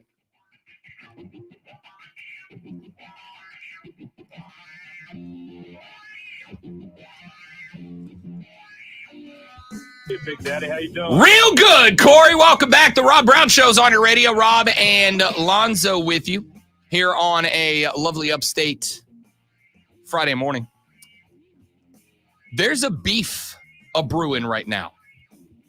And it's a beef that brings to light a very interesting conversation, at least it is to me.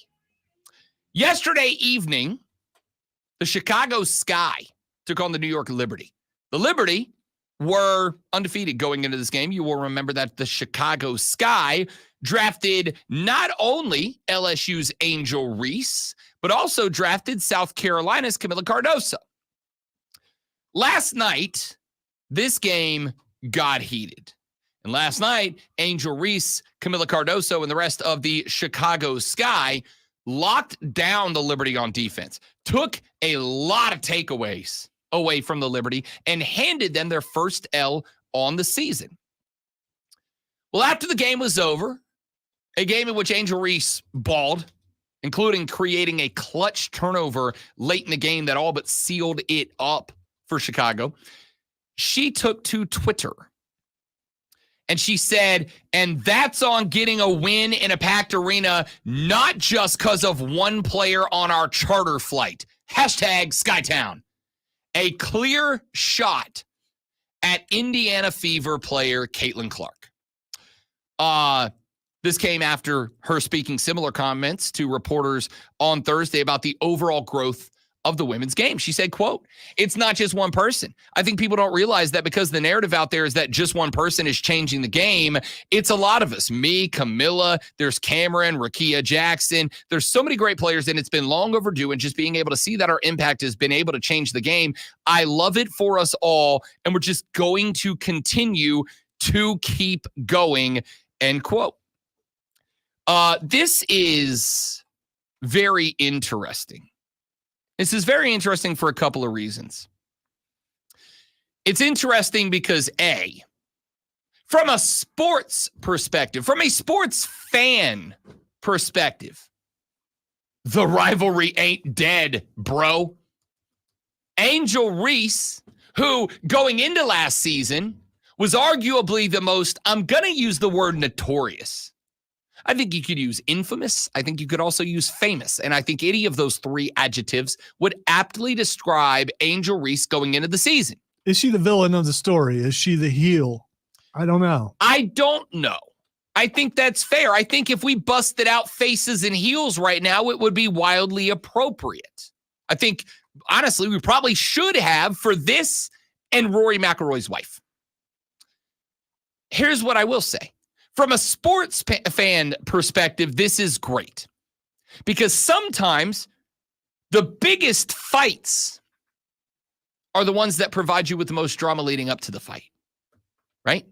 It's Conor McGregor. Conor McGregor was a great fighter for sure, but Conor McGregor kept breaking UFC gate records, not because he was the greatest fighter of all time. He wasn't. He's very, very good, but I don't put him in the conversation with Lyoto Machida, with Chuck Liddell. I don't put him in the discussion of the GOATs.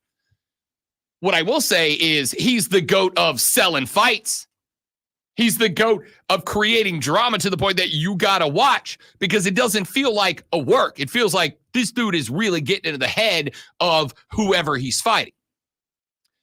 From a sports fan perspective, I'm real jacked about this because Chicago v. Indiana, a WNBA game, as far as I am concerned, just became must-watch television. Now, for me, It kind of already was, right? It's Caitlin Clark and Angel Reese. It's Caitlin Clark and Camila Cardoso. Yeah, it's the worst team in the league. A team which was the number 1 overall draft pick for a reason and got Caitlin Clark for a reason. But it's also Caitlin Clark v. Angel Reese. It's Caitlin Clark v. Camila Cardoso. You don't think Cardoso's got a couple of reasons she wants to knock off Caitlin Clark? Of course she does. You don't think Angel Reese does? They already did that. I mean, they did. When they won the national Sure thing. championship. Yeah, there's that. I mean, you know. I wouldn't disagree, but I would also make the argument that Caitlin Clark, when Dawn Staley's South Carolina Gamecocks were arguably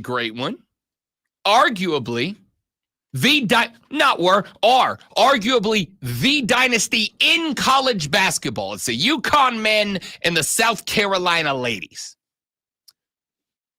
Caitlin Clark was the star of the show last year. Caitlin Clark was the one getting all the primetime nods. Caitlin Clark was the one that ESPN was talking about on SportsCenter every day. Caitlin Clark was the one that if you went to the college basketball website of your choice, it was her picture. Caitlin Clark, now that these ladies are in the WNBA, Caitlin Clark is the one that got the shoe deal. Caitlin Clark is the one that gets her own line of basketball attire from Wilson, the last basketball player, not woman, player, period. The last basketball player that got a deal, not just with Wilson, but to the financial degree that Caitlin Clark just did. You know who it was? Michael Jordan. You've heard of him, haven't you? This is a PR dream is what this is. 100%. Yes. This keeps the WNBA on the radar. If it was about to go down a little bit as far as attention, now you bring it right back up because now there's there's not back and forth. There's one player doing all the talking. Will Caitlin Clark say anything back? You're exactly correct. It is very interesting because let's also call the spade a spade here. Part of the reason that Caitlin Clark was the big name in the conversation last year was not just because she was out there busting up records on a weekly basis. It was also because of the fact that Iowa was good. Now, I have made the point before. Iowa sans Caitlin Clark was a bad basketball team last year.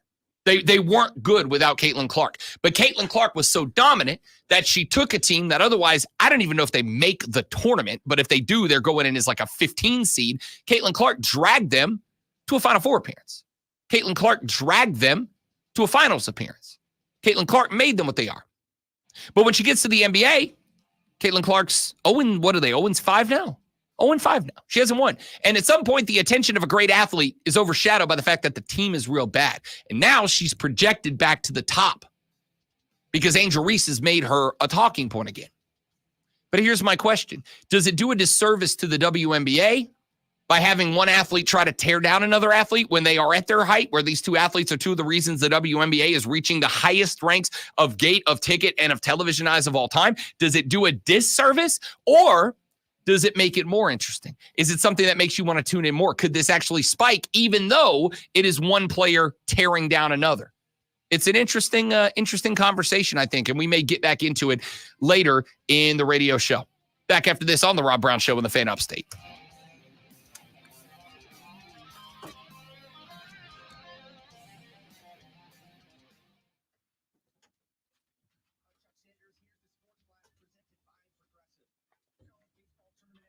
We are going to, Nolan, talk about South Carolina baseball coming up here in just a minute. One thing that I think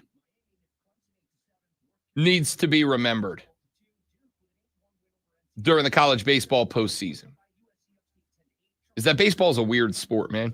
Like, you know how in football we have the any given Saturday or any given Sunday discussion? Well, on any given Saturday, any given Sunday. And that's all true, and that's all well and good. But I think that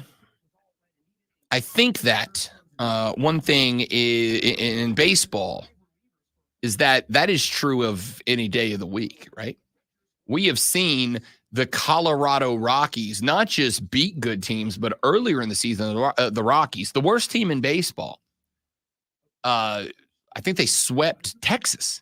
The reigning, defending, undisputed World Series champions got swept by the worst team in the league. And now the Rangers are obviously not what the Rangers were last year, as I told America they would not be, and I'm not surprised by it at all, though some people are for some reason. I don't know why. If you listen to the Bet for the Cycle show every Saturday from noon to 4 on the BetQL Network, you would know this already. But it's baseball. And there are some days in baseball where the best team in baseball can play like the best team in baseball, and the worst team in baseball can play just a little bit better. And honestly, I think that's what happened last night. Now, there was an unforced error at first base. There was a bad throw over to the first baseman. It popped up into the air. Would have been the second out. Would have taken a runner off of first base and would have made it a lot more likely that LSU did not score the go-ahead run in the top of the eighth, or excuse me, the bottom of the eighth. That caused the problem for South Carolina. That's an unforced error, and those things can't happen in those situations. But it's still baseball, dude. Like, a pitcher can have an incredible day. Here, I'll give you the example of the Braves last night. A.J. Smith-Shawver was down in Gwinnett because the last time he was up in Atlanta, he stank, like real bad. He went down to Gwinnett. He stank in Gwinnett, but the Braves ran out of arms. So they had to call him up. He had to start, not just start on short notice, but he had to start on short notice against the Cubs team that was multiple games, I think 4 games over 500 last night, in a series clinching game. He was great last night. He made the Cubs look silly yesterday off the bump, right? Nobody saw that coming. I didn't see that coming. I didn't bet that game because I really thought like this is gonna be a bottom of the ninth kind of game. Smith-Shawver looked great. It's baseball, man. It's baseball. Those things are gonna happen, and that's why I like the SEC tournament, because it is double elimination. Let's talk about it, shall we?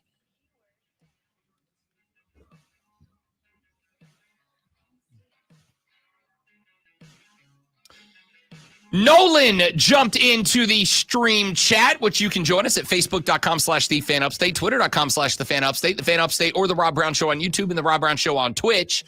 Join us. Come behind the scenes. Lonzo and I chat with the stream during most every break. You can watch all 4 hours of the show, all 5 days of the week that we have 5 days in a week. Have at it. So during the break there, I jumped over into the stream chat. And we got to talking about yesterday evening's baseball contest between the Gamecocks of South Carolina and the Tigers, the Bayou Bengals of LSU.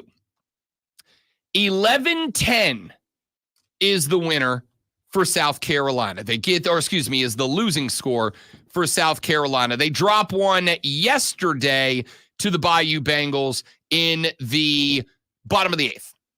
South Carolina had a lead. They go to the bottom of the eighth. There is an unforced error at first base on a throw that was just too low. It ends up creating a situation where LSU gets a free out basically to play with. They are able to, in the top of the eighth, they're able to score. There was a fielding error at first base.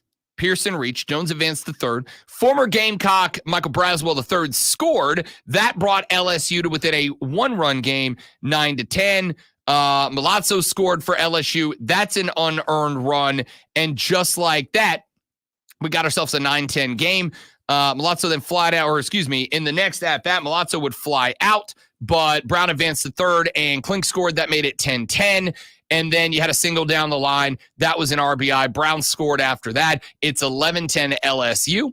South Carolina comes to the dish in their portion of the ninth inning. In the bottom half of the ninth inning. It was 11-10 LSU in the top of the ninth, not the eighth. My bad. But South Carolina comes to the dish in the bottom of the ninth. They have the opportunity to do something special, and they do not. Tippett popped out to second base. Reef singled to right center, so you got a base runner on the tying run on first. Then LaCroix popped up and to right field, and then Casas flied out to center field, and you got 3 quick outs, and South Carolina takes the L. Now, I have said to y'all, and I stick with this, always have. College baseball has the best postseason in sports. I have felt this way for years. College baseball has the best postseason in sports, and let me tell you why.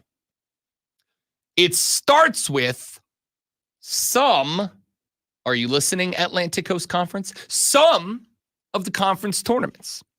See, Clemson lost in their opening pool play game last night to the Miami Hurricanes. Clemson is now 0-1 in pool play. Clemson has one more game in pool play. They have Louisville today. Speaking of Louisville, we're going to do a little CSI Valhalla coming up later in the show. You're going to want to be on the stream for that, trust me. Rob Brown went full Horatio on it this morning. So, they get Louisville today. If Clemson loses to Louisville, they're toast. Miami's got a win in hand. Clemson has a loss in hand. If Clemson beats Louisville, they're 1-1. What they also desperately need is now for Miami to take a loss. Because if that happens, then as the top seed in that pool, they move on. But if they're not the top seed in the pool, they go home. They're done. They're cooked just like that. South Carolina just took a loss. But in taking their loss, they have a bailout because they moved from the winner's bracket down to the loser's bracket, not the eliminated bracket. So South Carolina is going to have another crack at this. That's the good news. The bad news is they're up against a very good Kentucky Wildcat team. The Kentucky Wildcats have moved on in the bracket by way of winning in the loser's bracket game yesterday, a 9-6 win over Arkansas. As I pointed out, remember, hilariously, the 1, the 2, the 3, and the 4 seed were all in the loser's bracket yesterday. The 10, 11, 8, and 5 seeds were in the winner's bracket game. So, LSU, by winning yesterday's winner's bracket contest, has moved on to not have to play today. Vanderbilt knocked off Mississippi State 4-1. They have moved on to not having to play today. Both of those teams get a Friday bye. And our matchups today start at 3 p.m. Kentucky versus South Carolina. 30 minutes after that game, Tennessee versus Mississippi State. The winner of South Carolina and Kentucky will move on to take on LSU tomorrow. The winner of Tennessee and Mississippi State will move on to take on Vanderbilt tomorrow. Vanderbilt, of course, as we mentioned just a moment ago, moving on, not having to play today. South Carolina is still very alive. South Carolina is still awake. And here's the thing. Yes, South Carolina lost yesterday. What was the big complaint about South Carolina coming into this postseason run? The bats ain't there, Jack. The bats ain't there. Well, South Carolina has played 3 games so far in this SEC tournament.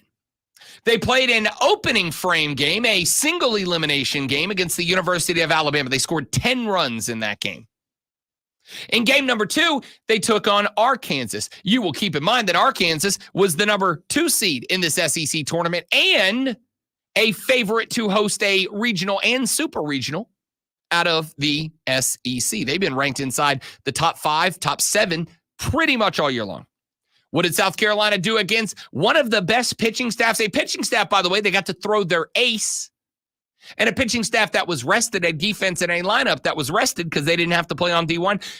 No big deal. South Carolina put up 6 and won that game 6-5.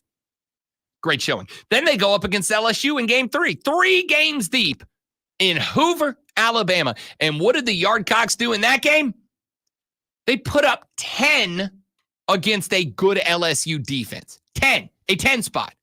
I'm going to go ahead and say, if you put up a 10 spot from the plate, you should win a lot more than you lose. 10 runs should win you dramatically more games than it loses you, even in college baseball. Do you know how many teams have put up a 10 spot in this entire tournament so far? In the first round, the only team to put up a 10 spot was South Carolina. In the second round, there were 2 teams that put up a 10 spot. Vanderbilt, who has not lost a game yet, put up 13, and LSU, who has not lost a game yet, put up 11. Do you know how many teams put up a 10 spot in the third round? South Carolina and LSU. Those are the only 2 teams. If South Carolina put up a 10 spot, they would not have lost a game in round 1. they would have lost against 2 teams in the entirety of round 2. And the only team in round 3 that would have beat them with their run total was LSU, the team that beat them. Had they got matched up against Kentucky, Arkansas, Tennessee, Texas A&M, Vanderbilt, or Mississippi State, they would be in the winner's bracket, not playing today, resting up for Saturday. Here's my point. It gets lost in the sauce sometime that baseball is not about being the best team at the end of the regular season. You know how I can prove that? The Atlanta Braves. For the last 2 years in a row, the Atlanta Braves have ended the regular season with the best record in baseball. And for the last 2 years in a row, after winning the regular season's best record, the Braves have been bounced twice by a team that they had lapped in their own division, the Philadelphia Phillies. The Phillies, the last 2 years in a row, watched the Braves win the NL East crown weeks before the end of the season because of the record that they put together. They watched the Braves get weeks of rest leading up to the playoffs, allowing guys like Albies and Acuna Jr. and Olsen, if they got a bruised pinky toe or whatever, to take a couple of games off, rest, get right, get them legs back under you, right? And then Philly had to go fight their lives in the wild card round. The Braves were at home in the wild card round, relaxing, taking it easy. And then the divisional round happened, and Philly came to Atlanta, and 2 years in a row, they beat the hell out of the Braves. Why? Because while the Phillies weren't better than the Braves, and I don't think anybody would say that they are that's not a Phillies fan, more importantly, the Phillies got hot. The Phillies got the bats awake. The Phillies got hot coming into that series. Now, I'm not sitting here telling you that at 3 p.m. today when the Gamecocks and the Wildcats get together, by the way, a nice little football rivalry. Does it carry over to the baseball diamond? I certainly hope so. I'm not trying to tell you I'm going to guarantee a South Carolina win today. I'm not. Kentucky's a very good baseball team. That's why they're the 3 seed in the Southeastern Conference. I'm saying the bats are good right now for South Carolina. And while they did not come through clutch in the bottom of the 9th yesterday, as far as this bracket goes, the only team that is playing better baseball than South Carolina, top to bottom, in my opinion, was LSU. You could maybe argue it's the 8th seed Vanderbilt. Maybe. Vanderbilt beat Florida in round 1, 6-3. They beat the 1 seed Tennessee in round 2, 13-4. They beat the 5 seed Mississippi State 4-1. They're on to the winner's bracket game on Saturday after their rest day today. The only team in the SEC tournament you could argue is playing better baseball is Vanderbilt is the argument, and LSU because they beat South Carolina. My point. Last night, I saw it tossed around on Twitter that Mark Kingston is falling apart in the clutch. I'm like, y'all realize that was a winner's bracket game, right? You do realize that the 1 seed Tennessee is in trouble, right? You realize that? You do realize that Tennessee is going to be playing today with elimination on the line. If they lose to Mississippi State, they're cooked. That's the number 1 team in this bracket. You do realize the 2 seed Arkansas Razorbacks are done, right? You realize they're home. They're out of this tournament. South Carolina's alive as the 10 seed. Mark Kingston lit a fire under this team. And don't get me wrong. I think Cole Messina right now deserves all the credit, yeah? I think Cole Messina has been excellent. That 2 home run game that he had in the Arkansas game. That 2 home run game for Cole Messina absolutely promoted South Carolina to the winner's bracket with that 6-5 win. Absolutely moved them on to the winner's bracket. But that is part of the team. And everybody else has got to play around that. Everybody else has got to play the defense to make sure that his 2 bombs that got you to 6 don't go to waste because Arkansas's offense turns around and does something special and beats you 7-6. And they did. That's pitching, making sure that a very good Arkansas team, a very good Alabama team, by the way, an Alabama team that ranked no worse than 3rd in pretty much every offensive metric in the conference, doesn't get you on day one if your offense is going to go give you 10 runs. They did. This dude, Mark Kingston, a guy that I have been hearing the South Carolina fans call for his head since about midway through the season. And don't get me wrong, it was ugly for a hot minute, man. It was ugly for a hot minute. But this team came into this tournament and has been playing no worse than the third best baseball in the Southeastern Conference tournament. Again, I'm not necessarily picking South Carolina over Kentucky today. Again, Kentucky's a very good team, a 3-seed, a team that knocked off the same Arkansas team that South Carolina beat and sent the 2-seed home yesterday. What I'm also saying is that LSU team, that LSU team that you lost 11-10 to yesterday? And by the way, got one of the best offensive performances out of LSU, another team that entered this tournament white hot despite being seated lower than South Carolina. The same Kentucky team that LSU beat 11-0 in the first round. The LSU team that beat you 11-10 yesterday knocked off this same Kentucky team 11-0 in round number 2. This is a winnable game. I'm not saying you're going to win it, but this is a winnable game for South Carolina. So my question is, whatever Kingston did, whatever Kingston said, whatever motivational tactic he used, maybe he played like the hype up speech from Any Given Sunday, or maybe he's got like, it's a major league thing going on to inspire the locker room, whatever it might be. I hope he does it again today, because I'm going to tell you right now, there's not much that I love more than seeing a fan base have to look at a coach they were up on the fence against on their own team and go, yeah, that's our bad. You pulled through. And baseball is not about the regular season. The regular season's to get you to the dance. Baseball is about getting white hot once you get there. And again, South Carolina, LSU, and Vanderbilt are playing the best baseball in this tournament so far. Can South Carolina survive one more and get that revenge game against LSU tomorrow? We'll find out. I'm going to tell you who else is white hot. Lonzo, when he does sports flashes. That sounded weird. Whatever. He's very good at them. I'm also extremely sexy. The Atlanta Braves finished a 3-game set at the Cubs with a 3-0 shutout win yesterday, taking the series 2-1. A.J. Smith-Shawyer made his first start after a stint in Gwinnett, going 4.1 innings with 3 hits, no runs, and 4 strikeouts.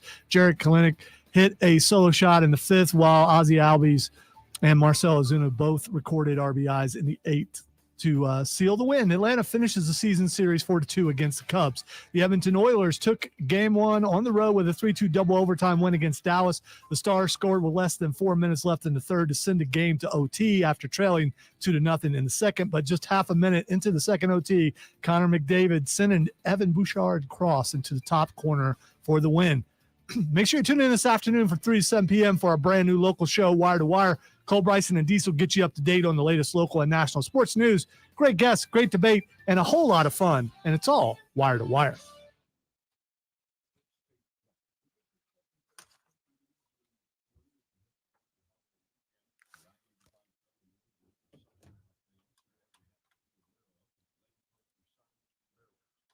So what's the best way to recover from a bad read? Do some hockey stuff with some names that are tough to pronounce and nail it, I think.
Thanks, Steven.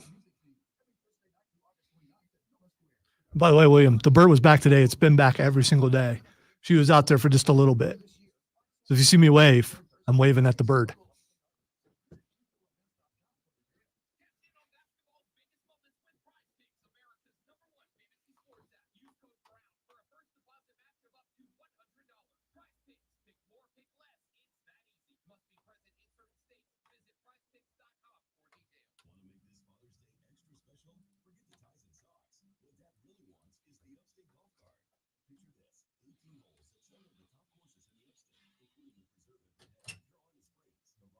So the Swamp Rabbits put up their year-end Instagram story, and watch which made the cut.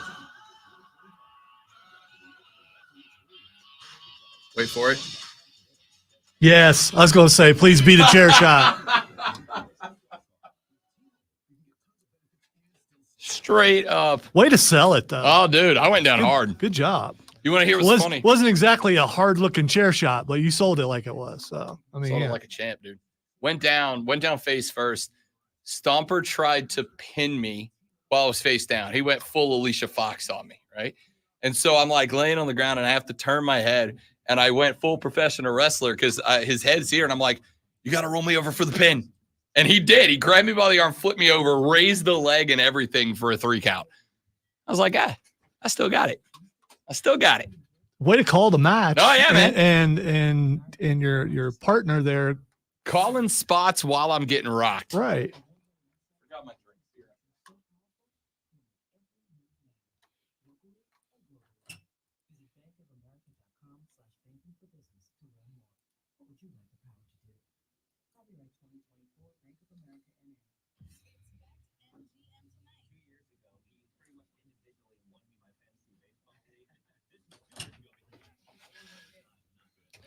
Yes, Stephen, I'm going through menopause. Thank you for noticing. Menopause.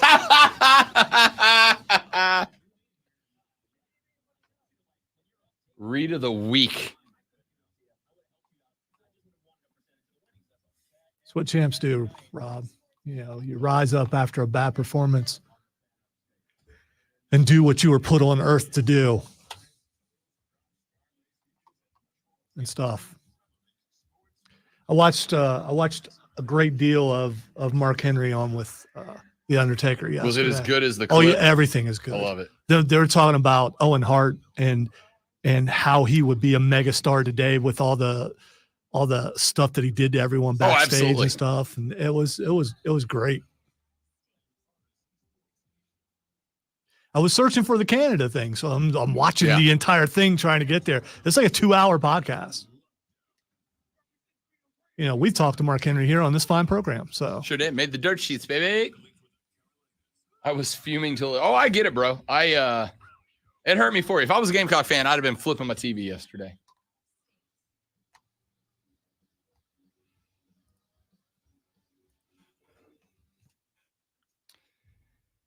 Here we go. Hour number. Yeah. Hour number 3 of the Rob Brown Radio program starts now. It is the Fan Upstate. Ladies and gentlemen, I am going to bring up something here, not because it is a massive sports story, but because I find it wildly interesting.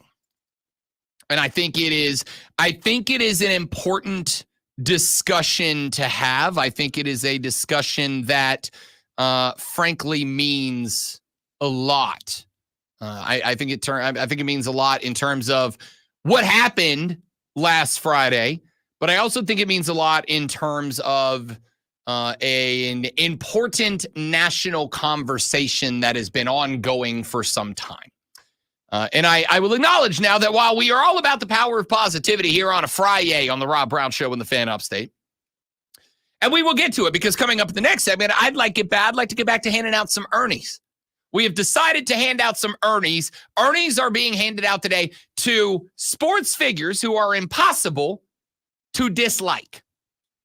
And that's a positive conversation. I'd like to return to that. But before we do, I'd like to have the conversation that is going to make some of us a little bit uncomfortable.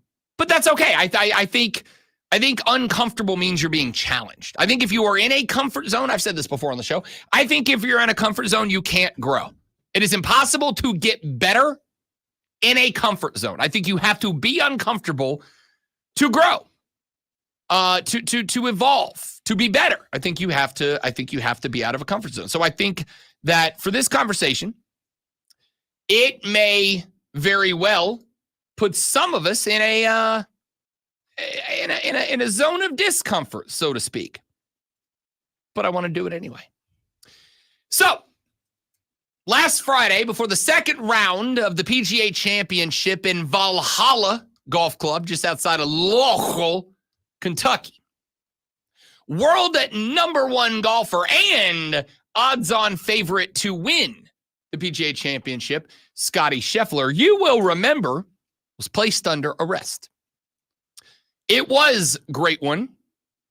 In the 4.5 years that I've been doing the show, in the, 3 3/4 years that you and I have been doing the show together, it was one of the strangest events to happen while we were live on the air. Definitely the most impactful for breaking news. Yeah. I mean, we broke other Pretty news. much took over the show for like an hour. It did. It was. In fact, I was trying to think of from the time we were noon to 3, from the time we were 9 to noon, and now that we are 6 to 10, I was trying to think what other stories broke while we were on the air that were I don't know, is shocking a fair word to use? I don't think it's unfair to say shocking of a story because it was. There was so much, unbelief, I guess. Yeah. Because when it first broke, I'm looking at it like, that can't be real. But it was Jeff Darlington, and I'd never seen him do anything that's like that. And then once we started talking about it, it started being everywhere. And it's like, this really happened. I think a lot of people felt that way. Is this really happening? And it was. Yeah, pretty much. It was wild to me that. And this wasn't pre-tournament. This was Wednesday before the tournament. And the other aspect of it is Scottie Scheffler, by all accounts, we're handing out Ernie's in the next segment. Athletes it's impossible to dislike.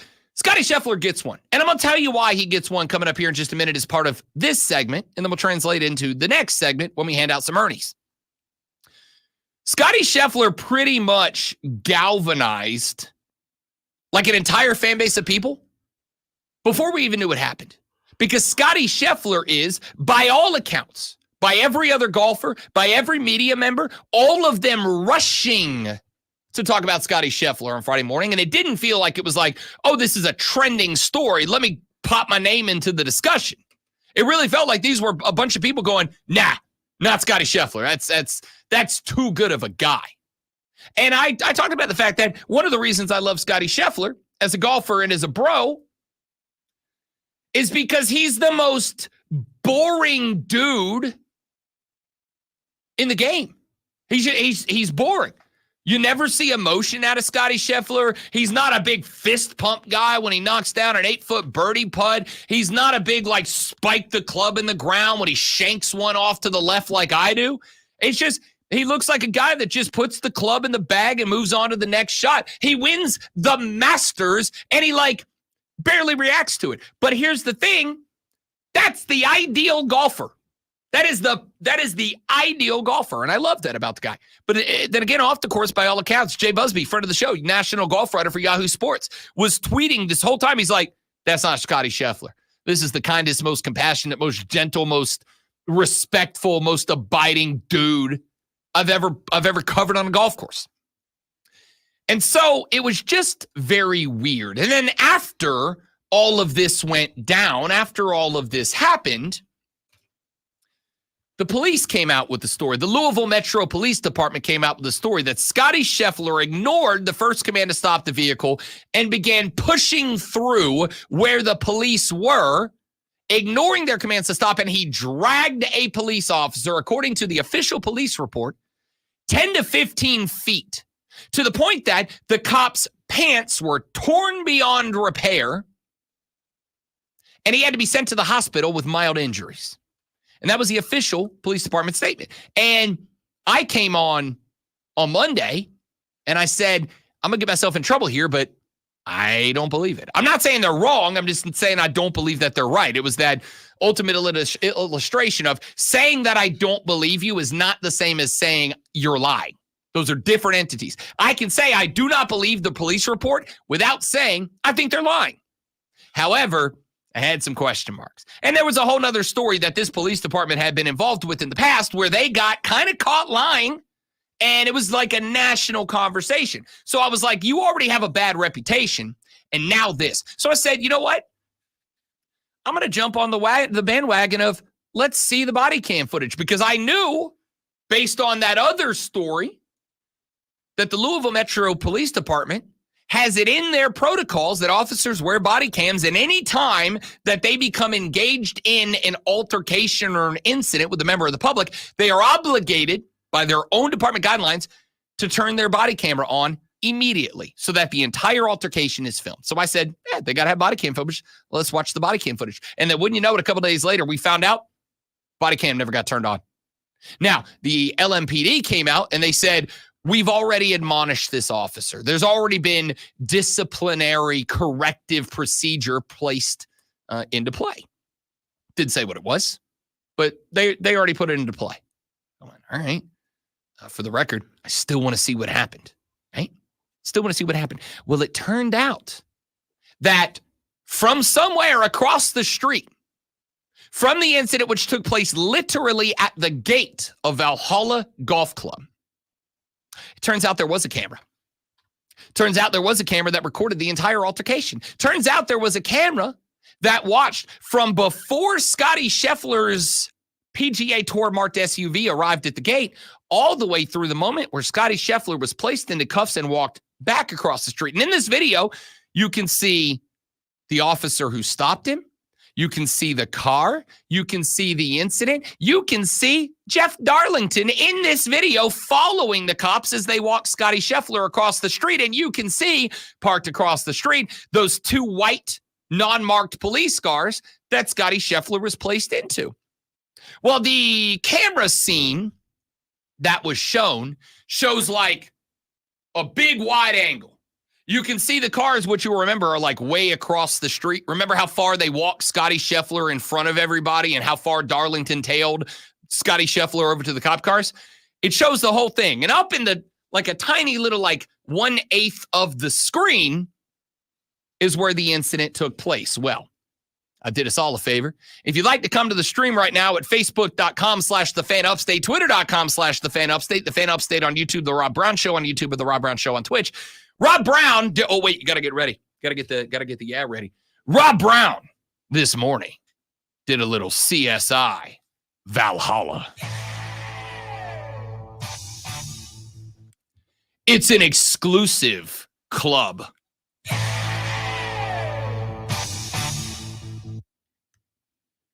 I really put this one together.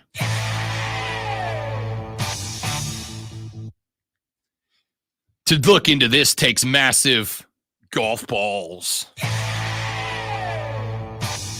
They're killing the game over here. So I went full Horatio Kane and I said, enhance.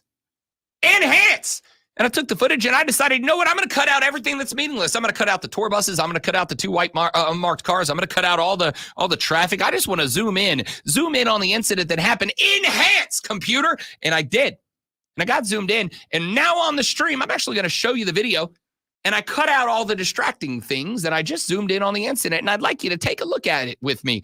If you don't mind, again, I'll give you another 30 seconds or so to get to the stream. If you'd like to play along and watch, if you're not, don't worry about it. I'm going to post it on Twitter immediately after I'm done. So here's an enhanced footage of what happened. If you will look, what you are seeing at the bottom of the screen down here, this is the top of a couple of shuttle buses, tour buses, that are parked on the street. And over on the far side, right there in the middle, you're going to see 2 brick columns. Those columns are the first 2 columns in a series that lead down that way, right to left on the screen from the center. That's the gate to Valhalla Golf Club. That's where the golfers go in and then park. That's the golf course, right?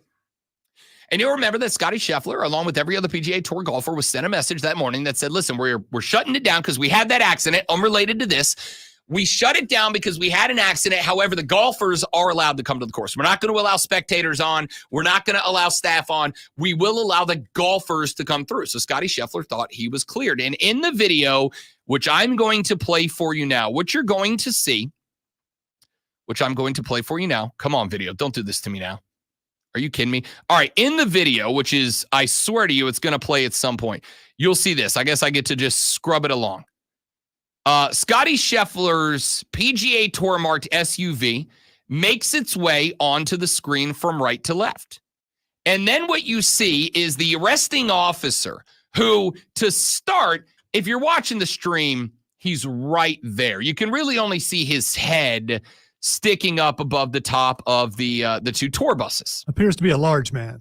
It does. It does. He's very clearly a big fella. Sturdy guy. So Scotty Scheffler's SUV pulls up. And what you'll see is this guy, and I don't know why the video's not playing, but you're still going to get to see it. He runs over towards the front of Scheffler's car, and he slaps the windshield. He's on the side of the car, but he slaps the windshield. And as soon as he slaps the windshield, the car stops. Scotty Scheffler's car does not move again, like in the video. So he pulls up, the cop slaps the windshield right there, and then Scotty Scheffler's car stops. And what you'll see is the cop reaches into the window. Wow. And we don't know what's being said. We don't know how it's being said. All right. So I'm not going to speculate. I'm just going to tell you what is on the video in this enhanced video that I put together for you. You're very welcome. He reaches into the car, and he's clearly having some sort of conversation. Again, the car never moves. He reaches in. Finally, the door is open. A couple of other officers walk over, and eventually, Scotty Scheffler just gets out of the car. And the second he gets out of the car, the arresting officer, and it's a little grainy here, because again, enhance. It's a little grainy. But you can see Scotty Scheffler, who is pulled out of the car, immediately grabbed by the wrist, turned, and placed, as one being placed under arrest would be, chest to the car, hands behind the back. You can see them place the handcuffs on Scotty Scheffler. He's lit up by the flashlight. And then as the video scrubs through, you'll eventually see Scotty Scheffler. There he goes, being walked off. And if you look right by the door of the car after Scotty Scheffler has walked over, you'll see the 2 cops that are the 2 cops in the video that Jeff Darlington posted, which would mean that over on the left-hand side of the screen, walking about 10 feet behind them, is Jeff Darlington, who kind of follows them out of the screen. So here's what I'm saying. All the stuff the police said happened was a lie. It was definitively a lie. Oh, he didn't stop. He went 10 to 15 more feet. The officer was dragged to the point that his pants were ripped, and he had to be taken to the hospital for minor injuries. It was a lie. None of that happened. They just didn't think anybody caught it on video. Sorry, I am, for the record, very much pro-police, very much a police supporter. I have major numbers of family members who are police officers. One of my very best friends in the world from back in Niceville, Florida, is a police officer and a SWAT team member. I am a very pro-police supporter, but I am also someone who believes that people should be honest and not denigrate other people to make themselves look less bad for mistakes that they made. And here's the thing. If they would have just said, oh, we didn't know it was Scotty Scheffler, we just thought it was some guy, we'd have all gone, well, that's kind of dumb, but we get it. I mean, he was in a PGR marked car. I got to assume he had credentials on it, but maybe he didn't. I give you the benefit of the doubt. But this whole thing about Scotty Scheffler kept going, and he dragged an officer 10 to 15 feet, and that officer's pants were ripped, and he had to go to the hospital, and he had all these minor injuries. None of that was true. Not just untrue. It was a lie that they thought they would get away with.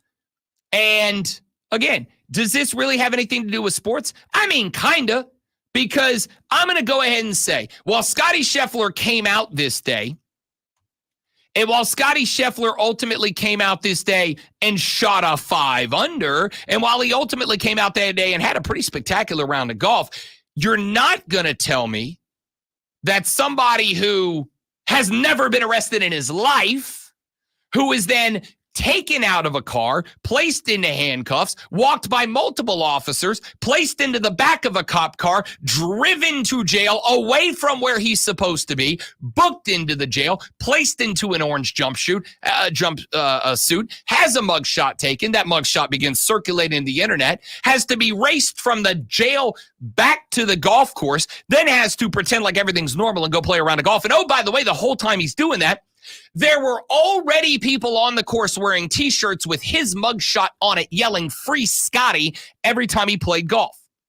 You're not going to tell me that didn't get in his head. I don't care if he's the most elite mental athlete in the history of the world.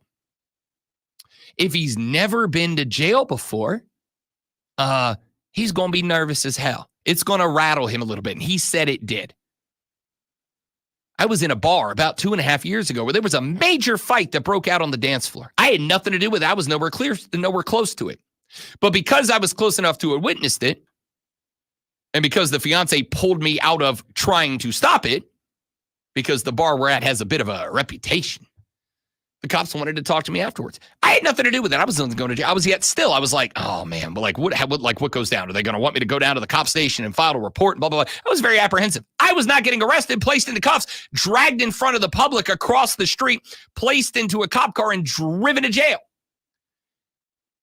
This is why I've said in the past, these discussions and not just placing people on pedestals based on who they are, this is why it's important.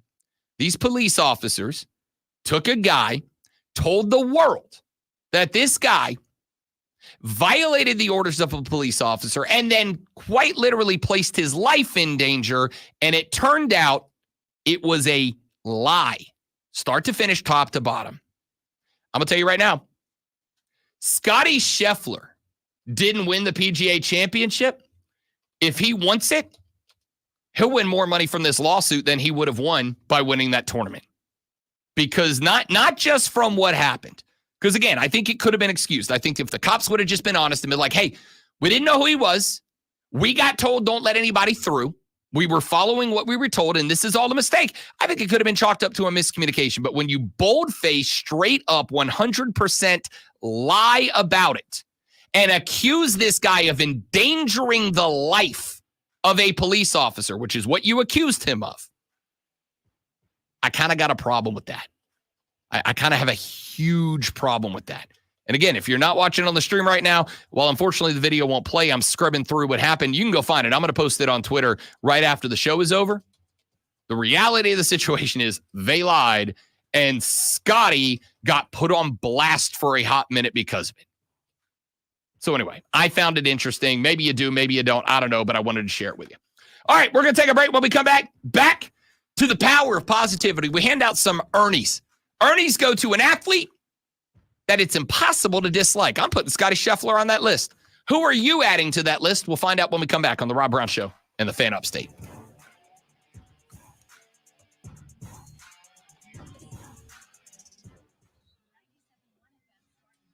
All right. There you go. There's a fun little light story for you on a Friday, isn't it?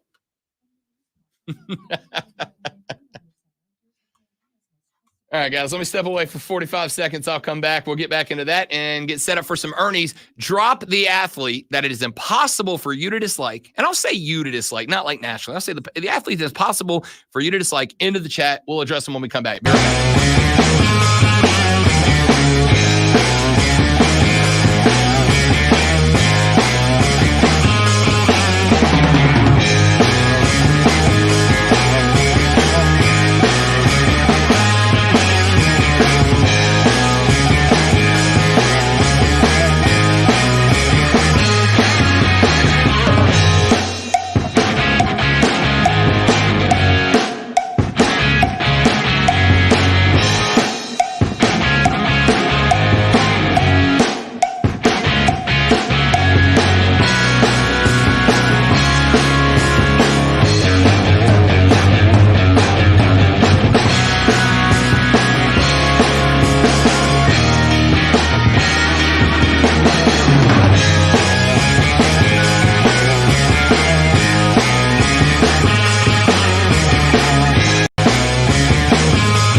we back. Thank you all for hanging in there. Dude, I'm kind of upset that video wouldn't play because I literally ran into the studio late putting that together, and it's an MP4. It should play. I don't know why it's not playing. Is it playing off the stream? It's not playing at all. Now it's playing. Yeah. You got to be kidding me. Here, I'll since you guys are still here for it, I'll actually play the video for you here. I wonder if it's not playing because of the. All right, so let's see if it works this time. Please work. All right, here goes. So you will see Scotty's SUV pull up from the right, and then you'll see the cop run up and slap it on the windshield. Right there. Slaps the crap out of the windshield. Scotty immediately stops the car. The cop starts talking.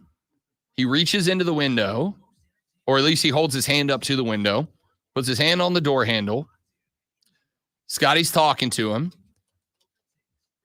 After probably 15 seconds or so, you can see Scotty like leaning out to talk to the cop. Cop leans into the window.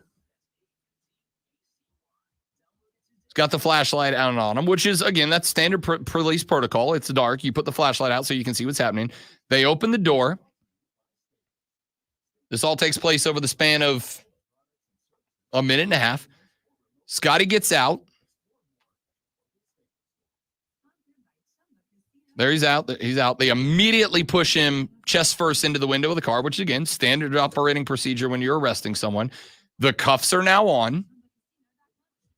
And then they're still talking to him, but they're clearly placing him in cuffs. And then you'll see there's the two cops right there that ultimately walk him across the road.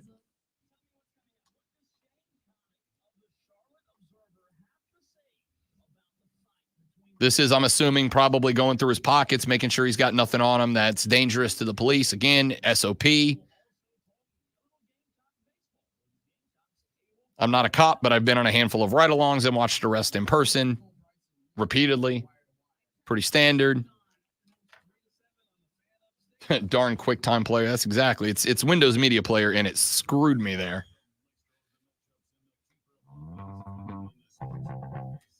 And then here at the actual, I'll scrub ahead a little bit, and there you see them start to walk him across. So anyway, there's the full video now that it's actually working. Cool. Of course, wouldn't you know it, as soon as we went to a break, the daggum video started playing. So if you were on the stream, you got to watch it. But if you weren't, go to my Twitter page, twitter.com/The Rob Brown Show, at The Rob Brown Show on Twitter. I'm actually going to post it on it here in just a minute from now. Couple of responses from you guys, and then we're going to get to our handing out some Ernies here. Texture says precincts like the LMPD is why folks don't trust law enforcement. The officer perjured himself with his official signed statement. That's a felony. And we'll find out. Again, I don't know what's going to happen. I'll tell you right now. Yeah. I mean, if nothing else, that's not to say I don't trust police officers. I don't trust that one. That's a direct lie. And I'll tell you again, the fact that the department put out a statement that he was dragged along, that his pants were ripped beyond repair, that he had to go to the hospital, all of that was a lie from the police department. And to me, legitimate, literal slander of Scotty Scheffler, the character of Scotty Scheffler. Cop already has a terrible rep, too. It's all over the internet, been suspended 5 times and reprimanded 13. Yeah. Texture says, bad look for the cops. I don't know why Scotty hasn't sued the living crap out of them yet. Again, for the record, I don't know if Scotty's that kind of guy. I honestly think Scotty might be the guy that just goes, it's over. They got cooked online. Let's move on, right? It's not like he needs the money, but we'll see. We'll see. So if you missed the video, I just played it on the stream during that break. I'll put it up on my Twitter feed for those of you that are curious. Now, ladies and gentlemen, what I would like to do is switch it back to the positive, all right? I'd like to get back to the positive. We believe in the power of positivity here on the show. There's no one more uplifting on planet Earth than the great one, Lonzo, and also I'm here too. So we're going to hand out some Ernies over the next few minutes. And Ernie is going to go to an athlete that it is impossible to dislike. An athlete that they whatever they do, it's just always good. We have had a couple of Ernies handed out so far this morning. All the way back to the first segment, I handed an Ernie to Xavier Legette because of what started this conversation. Xavier Legette was on the NFL on CBS internet streaming show, and this happened. I think the fans would love to know kind of like what makes you tick on game day. Oh man, really, man. What I really say, what take me there is just the love that I have for the game, man. I say my mindset is relentless. I feel like I play with a relentless effort when I'm out there on the field, and man, on game day, man, I just take it all in. I take me a deep breath before the game. I don't listen to no music. When I go out there for pregame warm-up, I just take me a deep breath, look around the stadium, man, to just take the whole moment in.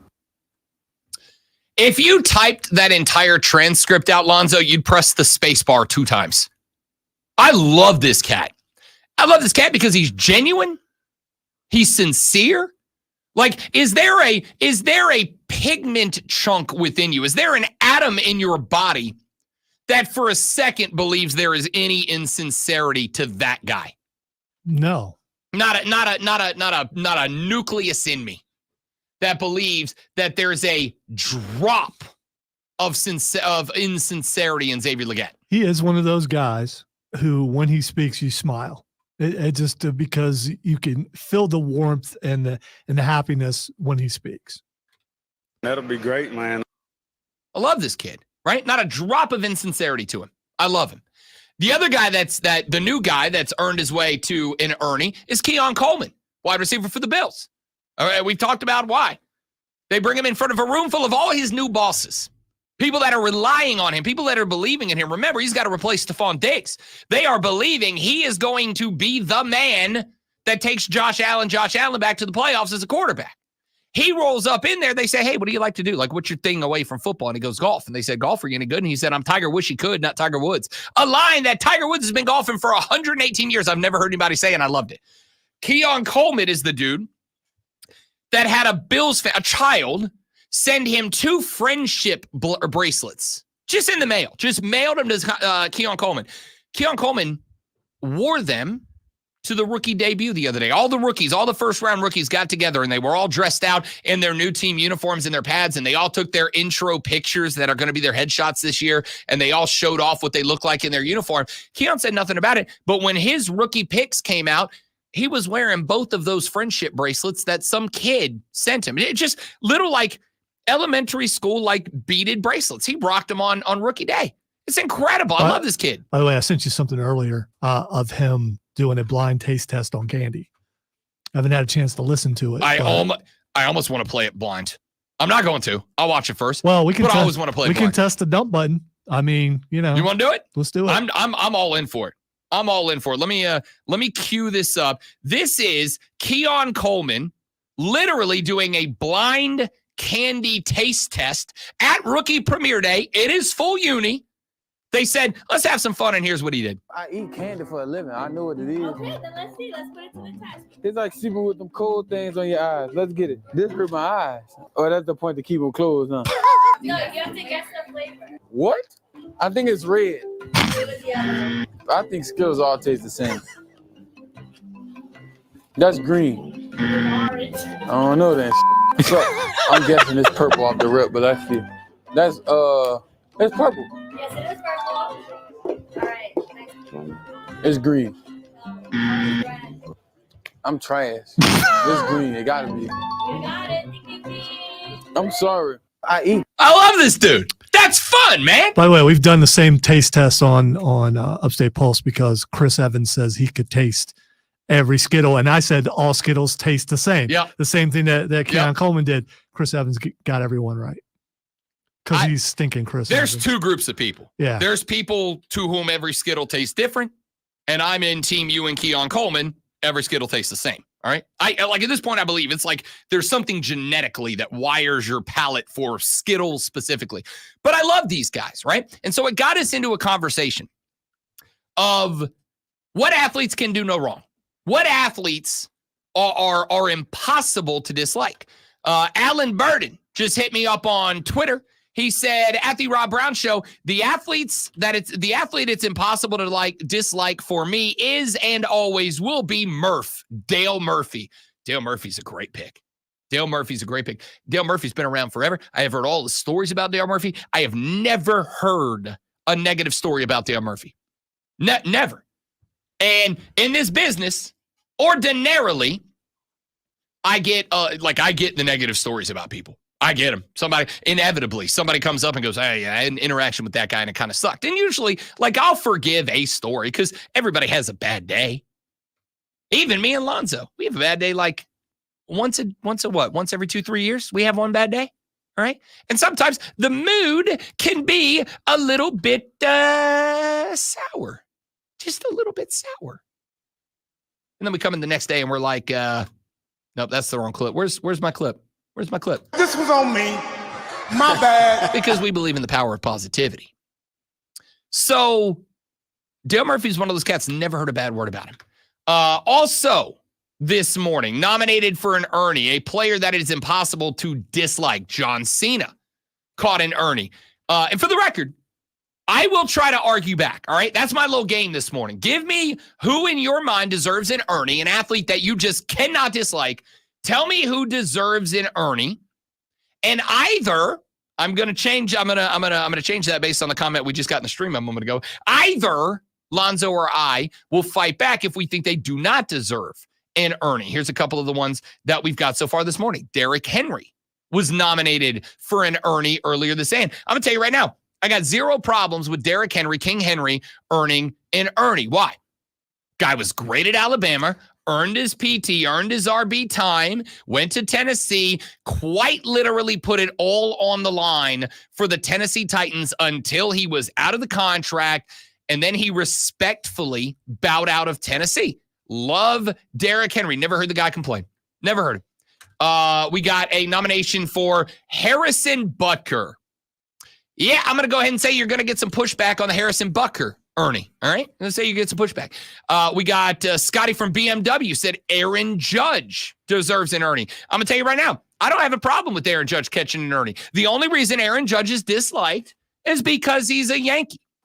And that's a fine reason to dislike a guy, but you don't dislike him. You dislike the Yankees, and he just happens to be one. By the way, mine was Jason Kelsey earlier. Jason Kelsey absolutely catches an Ernie for me. I think there will be some pushback because Jason Kelsey maybe not the best representative for the cheering because he's out there pounding brewskis, but he's a phenomenal representative for one Rob Brown, just a guy who likes to let loose, have a couple of beers, take his shirt off at a football game, and have a great time. Love Jason Kelsey. He catches an Ernie. Ernie Johnson caught an Ernie. I'll allow broadcasters in here. Ernie caught an Ernie. We named the Ernie after Ernie because I think he's probably the best illustration. We got one for Derek Jeter. We got one to Big Poppy. We will address all those and hand out more Ernies when we come back on the Rob Brown Show in the Fan Upstate.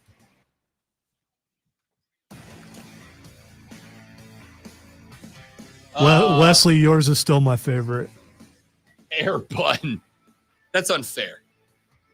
If you don't like golden retrievers, I actively do not like you. Yeah, actively dislike I don't know. you. Even if you hate dogs, I think you look at a golden retriever and go, yeah, I'm okay with that one, though. Yeah. If you don't like golden retrievers, I actively dislike you.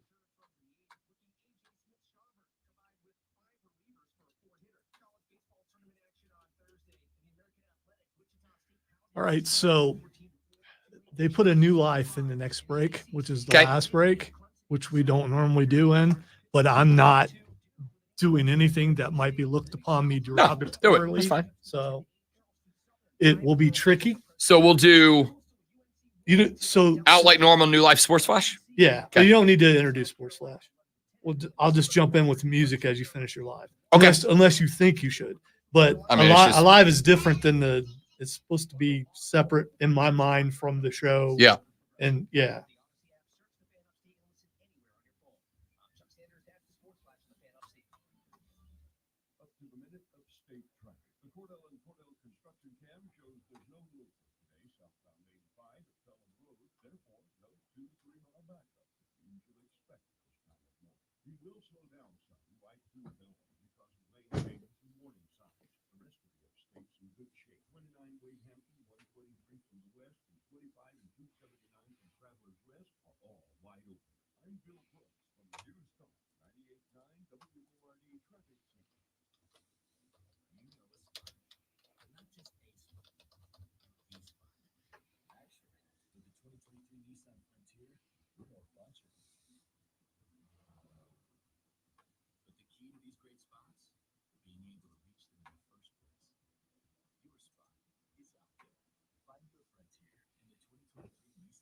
Just try not to forget because the routine is for you to introduce the thing. So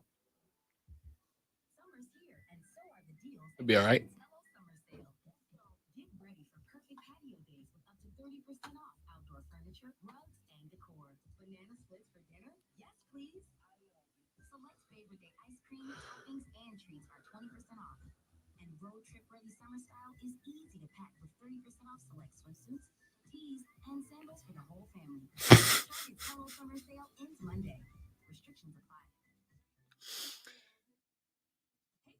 I just found a shirt. There's a picture of a hot dog across the middle of it, and it says it's not 4th of July until my wiener comes out.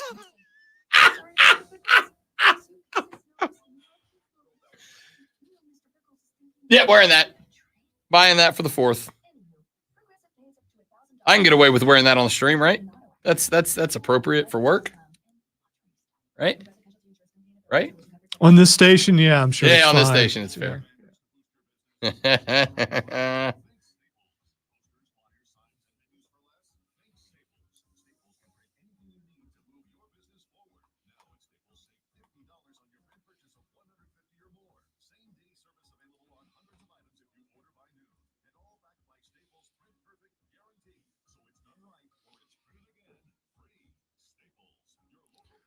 By the way, today's Mark Ryan's birthday. Send him a birthday wish. Oh, Yeah.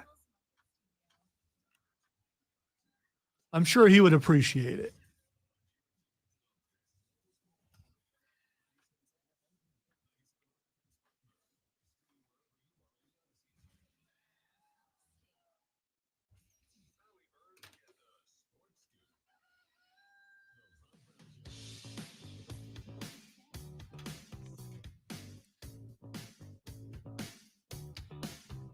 so it's Friday. It's been a long week.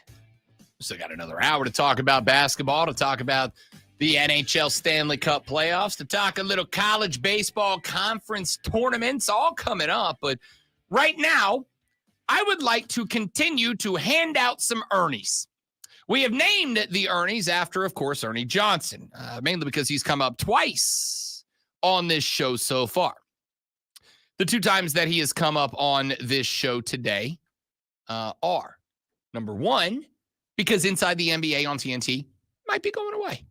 We talked about this earlier. I'll get back to it later on in the show. Effectively, TNT is not going to match the offer from Disney, ESPN, NBC, and who's the other one? Warner, to take over the NBA's broadcasting rights. But what they have done is decided to sublicense the rights to 2 first-round college football playoff games every year for the next 2 years, and then after that, 2 first-round games and 2 second-round games. And apparently, they are willing to sacrifice the entirety of the NBA season and Inside the NBA on TNT, the best studio sports show in television, if you ask me, in order to carry 2 or 4 college football games. And I don't like that at all. You're taking my Ernie away. You're taking my Chuck, my Shaq, and my Kenny the Jet away. And we were talking a little bit about how that's, to those of us that love that show, of which I'm one, it's kind of a gigantic bummer.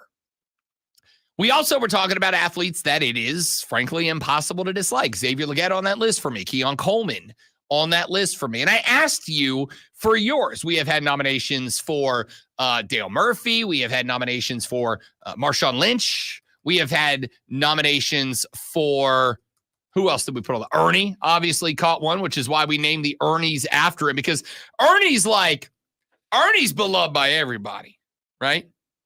The black community, the white community. If you like basketball, you like Ernie. Everybody likes Ernie. He's impossible to dislike. We have got nominations for Andrew Luck. Is Andrew Luck on that list? A lot of people in Indy are kind of mad at Andrew Luck for walking away when he did, because he was kind of at the height of his career when he decided to call it a career. I can't get mad at a guy for that. But Andrew Luck, never really, at least during his playing career, never really jumped off the page as that's a guy I like. It was always I respect that guy. I like that guy. But it was never I like that guy. Does Andrew Luck get one? I referred to him at our draft special at the time as the big nerd. And to me, he was always a big nerd, so I always liked him, I would agree, but like, I don't like somebody because they are a nerd. I like somebody when they're a cool nerd. Okay. All right. So And on top of that, I didn't realize there were levels of nerd that you didn't like. well, But, I mean, okay, all right. there's nerd that's like you're a nerd because you're into nerdy stuff, and then there's nerd like, dude, like, stop being weird, man. Like you're weird even for me, and I'm weird. Like there's too much, like furries. It's too much. You're too far gone. I can't connect with you. But Andrew Luck, he's not. As far as I'm we not know, saying Andrew Luck's a furry. Luck is not As a furry. far as we know. As far as we know, That's yes. fair. So, who would you go? I'll tell you who's not on the list. I don't think Caitlin Clark's on the list. As she may be the most popular female athlete on planet Earth right now. Her, Angel Reese, like they might be the most. They may have taken over the athletes on the U.S. Women's National Soccer Team. I'll tell you who's on the list for me. Alex Morgan. Alex Morgan is very much on the list of athletes that it's impossible to dislike. She has never done, in my opinion, anything that made me go, come on, Alex. She's a stellar athlete. She still lays it on the line for the red, white, and blue. And we went there. We beat England, and she went to the sideline and did a drink your tea celebration in their face. Hell yeah! 1776, baby. Got him again. All right. So when you're saying most liked, you mean most liked in America then? Because I'm guessing the English probably didn't like her at that moment. For sure. I would say for us. Okay. All right. Now, if you want to add international athletes to the list, you're welcome to do that. I would argue that despite the fact that they are some of the most famous athletes on planet Earth, I honestly, outside of like Tim Howard, Clint Dempsey, I don't think I can put Landon Donovan on the list. Like he's been petulant in some spots in his career that I didn't love. He also did an advertisement. You don't want to be petulant. No, you don't want to be petulant. No one wants to call you that. You know what it was for Landon Donovan? Honestly, there's one moment that I was like, you're not my guy. There's one moment. During the last World Cup, Landon Donovan came out with a commercial. I don't remember what it was for, but he came out with a commercial where he was wearing a Mexico kit and carrying a Mexican scarf, and he's like, they're my second team. And I'm like, no, screw you. We hate them. I love Mexico. I love the people. I love the music. I love the culture. I love the food. It's a beautiful country. I've been there a number of times. I hate their soccer team with a burning passion. They're dirty, and I don't like them. How do you feel about Mexico City? Thank you for saying Mexico City, which is a different place from just Mexico. I appreciate that. So, it is your turn. Let's hand out some Ernies. Name me an athlete that you cannot dislike. It is impossible to dislike. I love this one. Bartolo Colon. Big Bartolo Colon. I am going to say he gets an Ernie. Bartolo was just a big old sturdy fella. Big boy. Breaking the mold, metaphorically and literally, of baseball players. Bartolo Colon had to have custom jerseys because he was a sturdy boy. They don't make them in Bartolo's size, all right? He had to go down to the Fanatics store online, just like I do, to get a jersey that fit his big old behind. And yet, when Bartolo Colon hit the bump, you knew some folks were taking some backwards Ks because he was filthy nasty, and he just looked like he had fun playing the game. I am good with Bartolo Colon catching an Ernie today. Okay, so that's not Big Papi, right? No, Big Papi is David Ortiz. Big Papi probably should be on that list. Big right? Papi is absolutely on the list. The only reason you would dislike Big Papi, same reason you dislike Aaron Judge, but a different team. Only reason you dislike Big Papi is because he was a Red Sox. He was a Red Sox. Did we ever land on that? Is one Red Sox player like, he's a Red Sox, or is it he is a Red Sox? He's a Red Sox. I mean, He's just a Red Sox. He's just one Red Sox. Yeah. Multiple Red Sox. When you say a Red Sox player, whoever, you don't say Big Papi. Do you say Red Sox player? No, you I mean, in that Red context, Sox I would player. say he plays for the Red Sox, or he is a member of the Red Sox, because you're talking about the team of which he is a member. But if I'm just talking about him, if I'm naming him as an individual player, David Ortiz is a Red Sox, or is it David Ortiz is a Red Sox? I don't know. I'm still confused about that. But yes, I am good with Big Poppy. In fact, we had a texter who submitted Big Poppy. We have a texter who submitted Xavier Legette. Too late on that one, Big Dog. I submitted Xavier Legette in the first segment of the show. That's why we're having this conversation, because Xavier Legette's answers that he's been given That'll be great, man. make me love the guy. He just loves his life, and that is my kind of dude. Wesley on the stream says Yao Ming. You know what? There's a story Shaq told once that brought me around on Yao Ming. I always liked Yao Ming as a player, but like, again, I think one of the things for me, the guys that are catching Ernie's from Rob Brown are all guys with big personalities, right? Yeah, to that end, what about Dikembe Mutombo? No, not today. And then he made a commercial with the no, not today. I love Dikembe. All the guys that are on the Rob Brown Ernie Awards nomination list are all guys with super big personalities. And for that reason, wasn't a big Yao Ming guy, right? Because all he did was go out there, kick your ass, block 100 shot a game, and then go away. Go away. Kind of like Nikola Jokic. You noticed I didn't put Nikola Jokic on the list. It's not because I don't love watching Nikola Jokic ball out. I do. It's because I don't connect with Nikola Jokic on any way other than he's a great basketball player, which I appreciate, A. And B, sometimes I also finish work and just want to go home. And I respect that too. I really do. Sometimes I want to go home and cuddle with my dog and watch some shows. I get it. All right? That's me right now. For sure. I don't have a dog anymore. You can't hug a cat. That's a mistake. Yao Ming was there.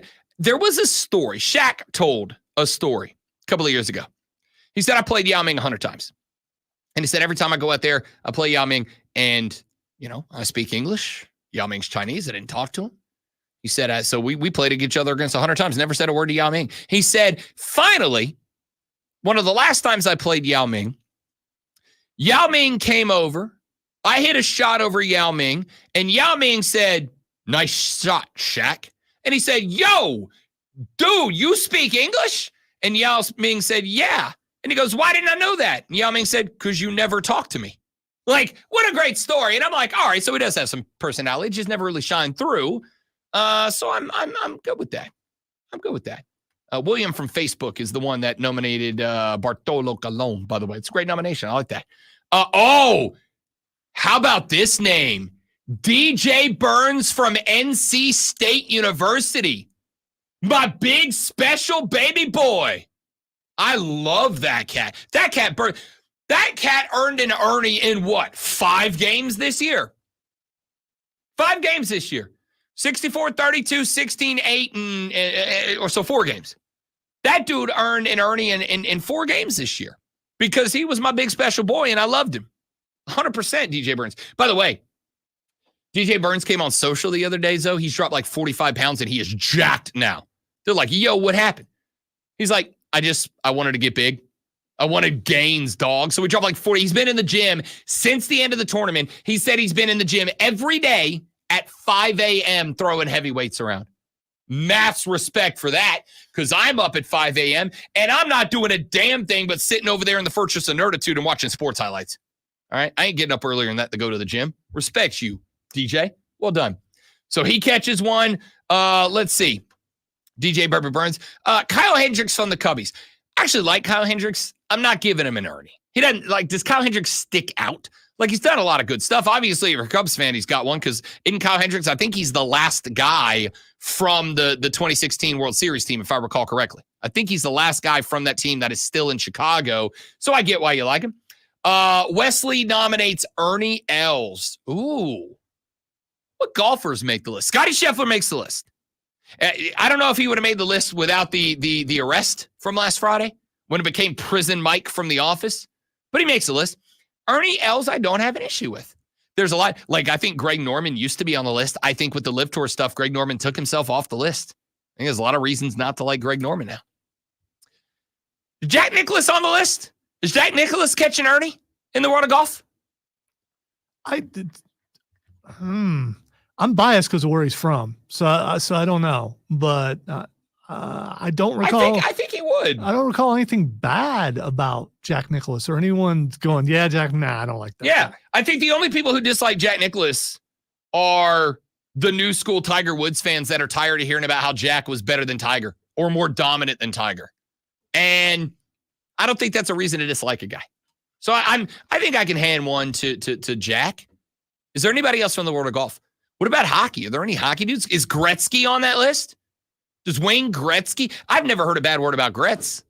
About the great Some one. people don't like him because of his wife. Wayne Gretzky's wife or his? Yeah, Wayne Gretzky's wife. Who's Wayne? I'm gonna be real with you. I don't really even know don't who Wayne know who she Gretzky. I is? really don't know who Wayne Gretzky's wife is. Yeah, you should look it up. I'm going to right now. I doubt it's gonna make me dislike him. Janet Jones is an American actress. Do I know who Janet Jones is? You should look up Jim Cotta. I think it's Jim Cotta. Dadgummit. And now I gotta go down the entire Wikipedia rabbit hole of Wayne Gretzky's wife during the break. You gotta be kidding me. I believe she has said and done some things that made people. I don't remember what they were exactly, but I do remember it being in the public eye for a while. All right. Well, I guess I'm spending the break reading That's about a good Wayne one, Steven. Gretzky's Tony wife. Hawk. Tony Hawk and the Flying Tomato, right? No, he had some stuff. He smoked weed. Yeah, Shaun White's a dude. I think there were some other things with Shaun White also that made some people. I mean, I know he got arrested, but I thought he got arrested because of the marijuana. Was there more to it than that? Am I forgetting some? It's been a while, so I can see why we would both forget. September 17, 2012 was arrested near a hotel in Nashville for public intoxication and vandalism after attending the wedding party of the drummer of the Black Keys, Patrick Carney. White, who underwent no, that's a different thing. I got to know what the vandalism was, right? Like if he got drunk in public. Really? Yeah, I do. Really? So I got to know what he vandalized. I mean, you know, if it was, if he like broke a bottle or something, I'm okay with that. Yeah. We've all done some dumb stuff, right? He was a kid. Was he? I don't think he was when that happened. He's a lot older. Hey, let's be real. If you snowboard and skateboard for a living, like Tony Hawk's still a kid. An amazing guy. I would say Tony Hawk's on the list. I'm going to make the argument for Shaun White, but I think that one's going to get some pushback. But I'm good with Tony Hawk. We're still kids too. So, I mean, I guess you're right. Texter said Roger Federer and Pete Sampras. Does Andre Agassi go on that list? Does Ags get a nomination for an Ernie? All right, keep them coming. We got a nomination for Gronk and Brady. Oh, so we will have that fight when we come back. All right, keep your Ernie nominations coming. Michael Phelps? Yes, Michael Phelps catches an Ernie. All right, we will argue some of these when we come back, as well as break down the Pacers-Boston game, the Dallas-Edmonton game. We'll get you set up for the weekend in sports and all that when we come back on the Rob Brown Show in the Fan Upstate. Got to do a live read. Then I'll bring you back for Alonzo's Sports Flash after this. Ladies and gentlemen, let me tell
game 2 of the Eastern Conference Finals to the Celtics, 126-110. Jaylen Brown had a 40-point night, and both Derek White and Jason Tatum batted 23 in a win. Pascal Siakam scored 28 for the Pacers. Boston now holds a 2-0 lead in the series, and game 3 back in Indiana is scheduled for tomorrow night. Clemson baseball dropped the first game in the ACC tournament pool play with an 8-7 loss to Miami. Starter Ethan Darden was roughed up for 6 runs in just 1.1 innings.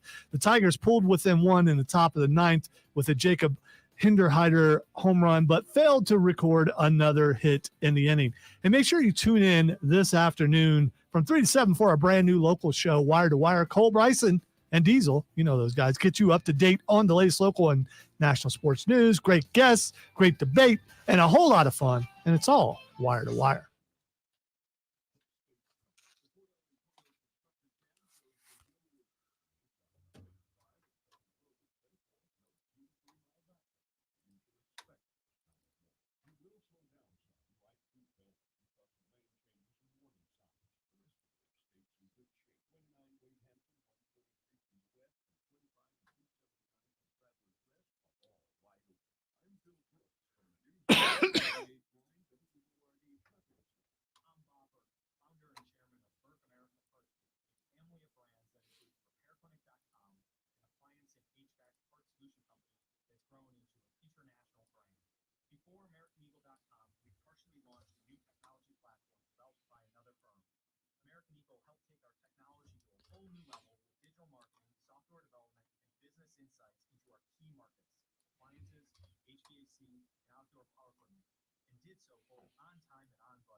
At 773 Network. That's AmericanEagle.com, 773 Network. WORD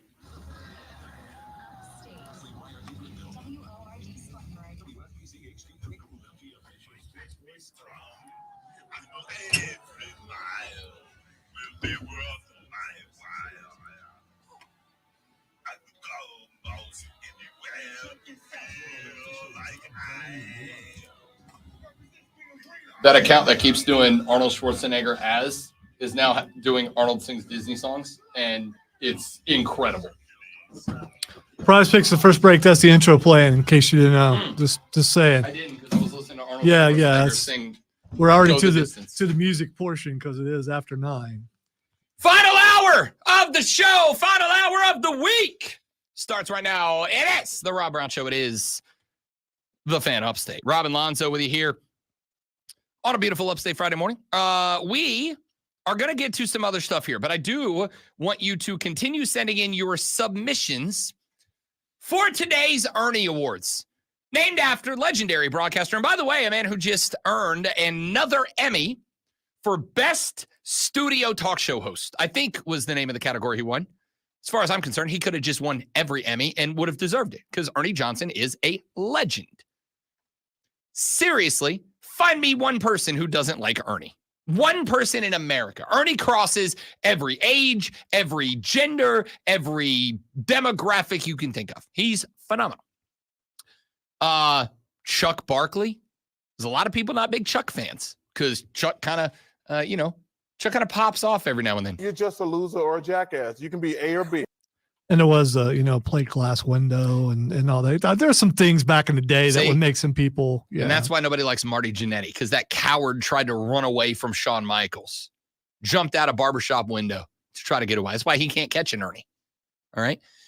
We've given one to John Cena. We've given one to. He could be listening right now. He's in the area quite a bit. And yeah. I once did a ring announcer gig when Marty Jannetty was in the main event. That's true. We've given one to John Cena. We have given one to DJ Burns, big baby boy from NC State. Somebody nominated Shaq during the break. I got a hard time pushing back against Shaquille O'Neal. I got a hard time. There were some people who didn't like his beef with Kobe. Sure. And the rap and all that kind of stuff. Yeah. Yup. I agree. I think he's How's recovered from that. You think he's recovered from something that? taste? I can't remember. Kobe. No. Tell me how my taste. Oh, dude, that was, you know what? I don't even care. Yes, it was about Kobe. That was legendary. But it's, it's a legendary. It's a diss track, and as we've seen recently, Yeah. those are really big. So maybe, okay, all right. I loved it. I thought it was great. Joey B says San Antonio love Chuck. Them big old women down in San Antonio love Chuck. Love Chuck. So anyway, who wins an Ernie from you? Who wins an Ernie from you? Who is that cat that catches an Ernie, which is for an athlete or broadcaster that's just impossible to dislike? Does Mike Breen catch an Ernie? Bang! I tell you, that's actually one of my favorite calls in basketball. I don't know if he's popular or not. I think you got to be pretty popular to catch an Ernie. I don't think he does. Does Gus Johnson catch an Ernie? There's some people who don't like Gus Johnson. Yes. He gets a little dramatic at times. He overhypes to a degree a certain university that I just happen to love. So, and that's why there's some people who don't like him. Pete Weber. Who do you think you are? I am. It's an all-time great smack talk moment. Pete Weber is the villain of the PBA. I mean, yes, he is, but also, I think most everybody, Pete Weber's the only bowler that you know. Right. He's the only one you can name, for sure. Yeah. Name me another, just any other bowler. Not the drunk guy in your league on Tuesday nights, like a PBA bowler. You can't. It's Pete Weber. You know how? Because he am. And not Bill Murray. And not Bill Murray. No, not Bill Murray. Or anybody from the Big Lebowski. I think it's him. Got a nomination for Michael Phelps. I think Michael Phelps catches an Ernie. I think for about the bong thing was controversial. It was. So I mean, and he was America's guy, and then he did that, and it hurt his image. I think he hurt an image with a lot of people. I also think that his open dialogue and his willingness to put his mental health struggle on the front line, I think it earned a solid majority of people back. I know that probably, I'm going to guess the majority of Americans, when he was in the pool there, that's their guy. When you see him draped with all those medals, I mean, you get some pride right there for sure. Michael Phelps' 4-year run between 2 Olympic cycles where he became the most decorated American Olympic athlete of all time. Michael Phelps, I very much remember going over to my buddy Tommy Hopeful's house. We had Olympic watch parties for the swimming events, not soccer, not track and field, not weightlifting, not any. We had watch parties to watch a man swim. Wait, Tommy Hopeful, did he have a good outlook on life? Did. Great guy. Hoepfl, by the way. Great last name. We went to the Hopeful's house to have Michael, not Olympics watch parties, Michael Phelps watch parties. And it was like a lot of people were carving time out of their day. People were leaving work to go watch Michael Phelps swim. I would say he catches an Ernie. Texter said, how about Nolan Ryan? Nolan Ryan on the list? I think Nolan Ryan catches an Ernie, right? I think he deserves an Ernie. I think Nolan Ryan makes that list. I don't know, because Nolan Ryan was prime at like the very beginning of Rob Brown's like coming online as a person. So I don't know a lot about Nolan Ryan's like away for the field character during his playing years, but I think now everybody's got a fond memory of Nolan Ryan. If nothing else, because of the punch. When he socked Robin Ventura in the jaw. Robin Ventura charges them out, and Nolan Ryan beat the out of him. I think everybody looked at him and was like, that's a pitcher, dude. That dude put his pitching hand on the line to remind Robin Ventura, stay your ass on the base path, big boy. Stay on the base path. Texter said, posthumously, Harry freaking Carey. It's hard to disagree. I will tell you, Harry Carey annoyed the crap out of me as a kid. I was going to say, there's some people who do not like his voice, his delivery, and always wondered if he was ever sober. But I don't care about that. I still wonder if he was ever sober. If the moon were made of spare cheese, would you eat it? I know I would. Right. And you just remember it was Will Ferrell, right? Doing Harry Carey. I don't remember Harry Carey. I remember the satire. Yeah. Of him. I remember Harry Carey, but again, it was because my mom dropped my brother on his head as a child, and he was a Cubs fan growing up, and I was a Braves fan. So whenever this was back in the day, when you came home from work, you had two channels. You had TBS playing every Braves game, and you had WGN, which you could get in the Florida Panhandle for some reason, a Chicago station, and one played the Braves and one played the Cubs. And if they were both playing at the same time, it was a race between the little brother and I to see who got the remote to turn on TBS or WGN. And whoever was last had to go upstairs to the computer room and use the little TV and watch their team on the little TV. And I remember, and again, maybe it was because my brother was a Cub fan, Harry Carey annoyed the crap out of me. But I was also a child. And also, again, my brother was a Cubs fan. So I wondered if, did he annoy you because you're a little scared of him? Because, I mean, he was just this is a little odd. I don't know if scared of him. I think it was just annoying because, if the Cubs were playing and my brother put him on the TV, I had to listen to this lunatic call Cubs games instead of getting to watch the Braves. So I don't know if, I had a jaded memory of him because of that. It's like your dad's friend that has a speech impediment. Kinda. But you don't want to say anything about it, but you're weirded out because you don't know how to talk to him. Yeah, he's like the I'm dude. talking about a kid's perspective here. He's like the dude that when you walked out in the garage because dad was having brewskis with the friends out in the garage, you walk out there and it's like, there's Uncle George. And he's like, what's up, Rob? And then there's Tom, the neighbor. Hey, what's up, Rob? And then there's Jim, the guy dad played golf with. And he's like, what's up, big fella? What's up, stud? What's up, Tiger? What's up, Chief? And then there's Uncle Harry. And he's like, hey, you don't like a Budweiser? I love a Budweiser with some ranch dressing. Don't you? And I don't know. I just don't know how I feel about Harry Carey. All right. Who else you putting on the list? We got a nomination for Jim Thome, saying we're all Thome's homies. Jim Thome. I'm going to say yes. I'm also going to say, I don't know if Thome, I think you got to transcend your sport, right? I think you've got to be known to people who aren't fans of your sport. And I love Jim Thome, but I don't know that Jim Thome transcended the sport to the rest of America. Is that unfair? Am I being too harsh to Jim Thome? Yeah, I know the name. I wouldn't recognize Yeah, exactly my Yeah. point. I think that's my point. I think if you're a baseball guy, Jim Thome gets an Ernie, but I don't think he catches a national Ernie because I don't think that he transcended. Nolan says, I despise Don Munson, but heard he's a decent guy. I'm going to tell you right now, Don Munson earns a local Yeah, Ernie. he's a really good guy. He really is. Yeah.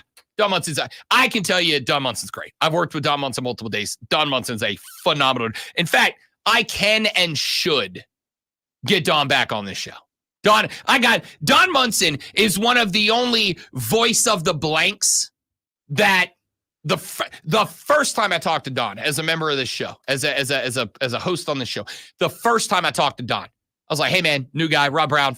We were on the old station title at the time, but the Fan Upstate. I said, I'd love to get you on the show. He goes, yeah, when? I said, you got time right now? He goes, absolutely. Took time out, sat down, did a 20-minute interview with me. And when the interview ends, he goes, take my number. You ever need me, call me. And he has been legit with that ever since. We've had him on a handful of times on the show. I need to get him on again. Don's a great dude. I'm going to say he catches a local. Here's the other thing I'll say. Don Munson's is one of the few voices of the blanks in the land of Power 5 college football. I've heard him on Jim Rome. I've heard him on Bill Ryder. I've heard he is everywhere. He reps the crap out of Clemson. He is absolutely the biggest advocate that university has in the landscape. Oh, Texture says Don was on with Cole on Wednesday. Great, good. That's awesome. Don's a great dude, and he'll do both shows, no problem. Also, former voice of the Burns Rebels. Also true. Yes. Also true. That's when I first met him, and he couldn't do the coach's show, so I did the coach's show, and it was pretty cool. What are you doing? You what? I don't get it. I'm just saying, me and Don. All right, what you did with your eyes above that's a little unnerving. Me and Don, the voices of the Burns Rebels. And Cole Bryson. All of us. We got a whole. Don't forget him. There's a whole yeah. damn catalog of A-tier broadcasters coming from the Burns Rebels press box. How about that? Texter said, David Justice. Wasn't David Justice married to Halle Berry back in the day? Was it Halle Berry he was married to? That sounds right. I think he was, right? Wasn't David yeah, he was. He was married to Halle Berry. They divorced when I was a kid. Because she was in the Flintstones movie with John Goodman playing Fred. And I don't know why, but I saw that movie with my dad. And my dad, when Halle Berry was up there, because she still is, but was a smoke show. And my dad was like, because I was a big Braves fan, obviously, he's like, that's David Justice's wife. And I remember even as a kid being like, I don't know what he did right. And I don't know why I'm impressed by that. Because again, I was like 9. But like, I feel like David Justice won something. By the way, Armada on the stream. Has he been pointing more since he's had those sunglasses on? Yeah. Because he's been pointing at me like crazy, and it's bothering me. I gotta tell you, dude, I'm kind of feeling myself today. Mm, Kind of feeling the probably would have vibes said today. that differently, but that's Kind of just feeling me. myself. All right, so who else we putting on there? Wesley said, I'd say Michael Vick, but I can't nominate him and Air Bud. Oh, Wesley. I can't believe you read that. Why would I not? That's a great joke. That's a great joke. Well, I mean, it's a little off. It's color. absolutely a dark joke, but a great yeah, joke. Yeah, I'm gonna say Michael Vick's not catching an Ernie. Had that whole thing gone like not gone, then yeah, I think Michael Vick could have caught an Ernie. But I don't. There's a lot of people who are not letting that go. James says I want to nominate LeBron James for the lulz. Yeah, I'm gonna go ahead and tell you, as a Braun stan, he's not catching an Ernie. Hey, what about Hello Friends? Oh. You want to give the voice of the Masters, Jim Nantz, an Ernie. As a Jim Nantz lover and a fellow member of the QZ Club, the QZ Club is me, Nantz, and Lamont Paris. That's the QZ Club, all right? As a member of the QZ Club, a very elite club. Listen. No, you cannot leave Peyton Manning out of that. And Peyton and Eli. Because he's had several different commercials with different products talking about the quarters. I'd like to point out all those commercials came out after I went big QZ guy on the show years ago. All right. So you're trendsetter. I'm an influencer. I influenced the Mannings. QZ Club. Me, Lamont, the Mannings, Jim Nantz. That's the QZ Club. I am going to say, does Peyton get in? I'll come back to Nantz. Does Peyton get in? No. I think Peyton gets in. He does not. I think he does. No. What keeps him out? His large forehead. That's not a reason. And his Lonzo, if somebody getting bumped out of the club for big heads, you and I don't get in. I know. And his comments about liquored up kickers. And there's also, which, by the way, was hilarious and right. The things that he allegedly did back in Tennessee. Okay, that's pretty bad. There's some things that's fair. Yeah. That's fair. That might be a fair reason to keep Pepe out of the club. He may not get an Ernie because of what he did at Tennessee. Also, like, this is a weird conversation because I do think that even for somebody who looks at those things and goes, those things have to be called out. They have to be talked about. We have to say out loud those things are wrong and inappropriate. Teach your kids better. That was also what? 1997? Like, it was a different world. And he was a child. Come on, the things he's alleged of doing, it doesn't matter what decade it is. Not disagreeing. Has he earned forgiveness? Which I think is a fair. I think it's fair. Ask the person that. Well, anyway. TJ and Greer wants to nominate Pat McAfee. I agree with you, except there's a large group of people who actively dislike Pat McAfee, and I'm going to go ahead and say, because I'm feeling myself today, it's the same people who dislike me in this show.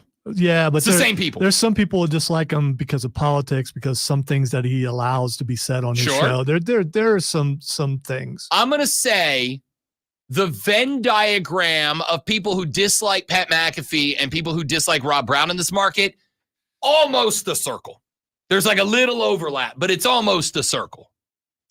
Texter said, I nominate Rocky Balboa because if I can change and you can change, the whole world can change.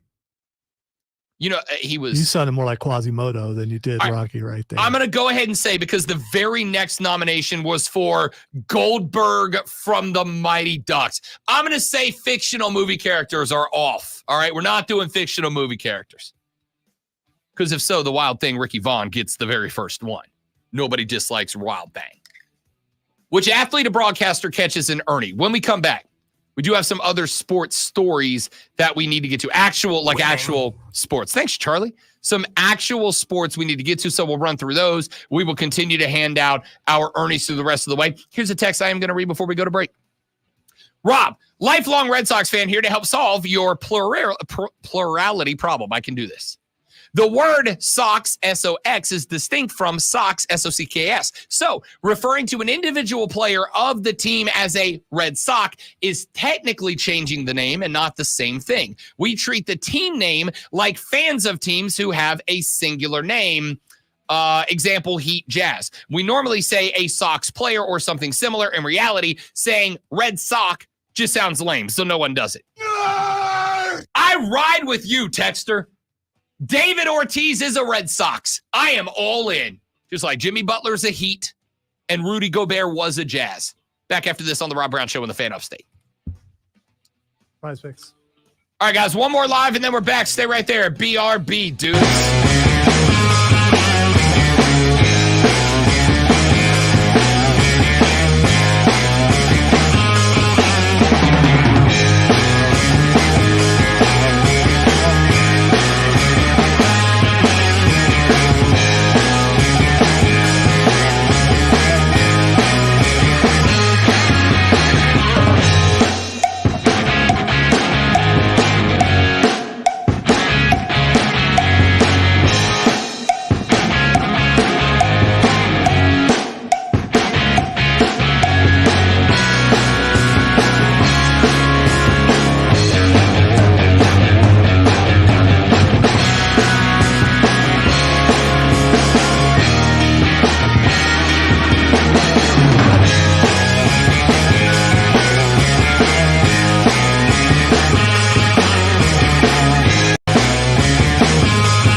one should ever listen to me for anything ever.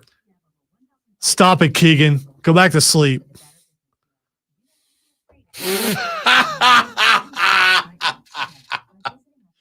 Inappropriate, and I love dark comedy.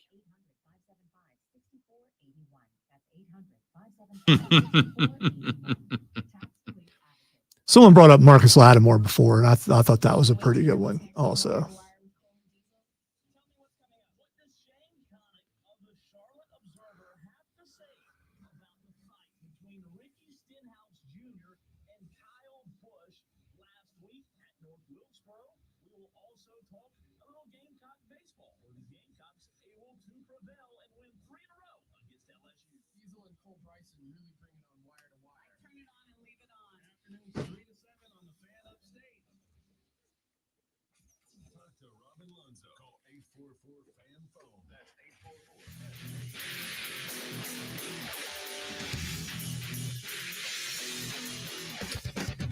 It is very difficult to lose a heartbreaker of an NBA basketball game and then turn around and play well in the next one. And I think we have seen that play out throughout the playoffs many times. I think it's played out in the playoffs a couple of times this year. I think it happened to the New Orleans Pelicans. I think it happened to the Denver Nuggets. And now it has happened to the Indiana Pacers. The Indiana Pacers got smoked last night, got wrecked last night by the Boston Celtics.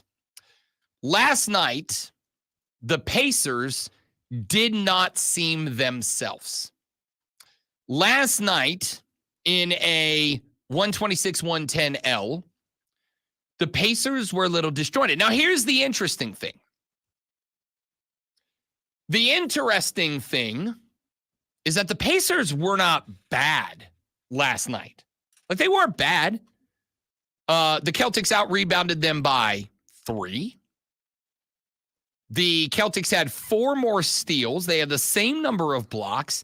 There was really only one number that really jumped off the page at me in terms of team statistics that separated the two, and it was turnovers. Boston had 10. Indiana had 16. That's really the only big number, exception of the fouls where Indiana had 23 and Boston had 16. But a chunk of those obviously came in the last few minutes of the game where Indiana was just seeing if they could maybe foul their way back into it, which rarely works, but you got to do what you got to do. In terms of field goal percentage, Boston shot 53.4%. Indiana shot 52.4%. 16-point blowout, usually I expect 9, 10, 11 percentage points difference in the shooting percentage. From three-pointers, Boston went 15 of 37. Indiana went 11 of 29. Boston shot 40%. Indiana shot 38%. Not a big discrepancy. Do you know what happened last night? Exactly what Rob Brown told you was going to happen last night. Boston knocked the ring rust off, and Boston played like Boston is capable of playing. That's it. That's all. It was not a bad game from Indiana. They did everything in game 2 that they did in game 1 that worked. The only difference was Boston knocked the ring rust off. This is why I hammered. Game 1 is a must-win for the Pacers. Because when you give Boston time to get that ring rust knocked off, and you did, they're going to look progressively more like the 1 seed. And that's not to say Indiana can't win this series, but Indiana was, plus 850 to win the series? Boston was minus 1,200 to win the series. That is Vegas telling you Boston's winning this series. If you want to throw $1 down on Indiana in case the wildest series ever happens, certainly we're going to try to make it worth your value. We're going to try to intrigue you to throw a couple of bucks at Indy, JIC, just in case. And we can cover it up with the monumental number of losses that Boston bettors will take. But I will almost always, in the rest versus rust situation, I will always take rust. I will always bet that a team that has been sitting down for a week or longer is going to take some time to work their way back up to full shape. And I think that's what happened with Baston. I think the C's sat down long enough that in game one, they played a little sloppy because they were not. Now, here's the reason why Indiana, no matter what happens and no matter how well Boston plays, here's why Indiana has to win game two. Because there's one more opportunity, maybe, to take advantage of rest versus rust. And that opportunity would be in game four if and when Kristaps Porzingis makes his way back for the C's. It has been reported that if Porzingis comes available, the most likely game that he would return for is game four. That game is the second of a pair of games back-to-back back in Indiana. So you blew it in game one, a game which we all agree Indiana screwed the pooch.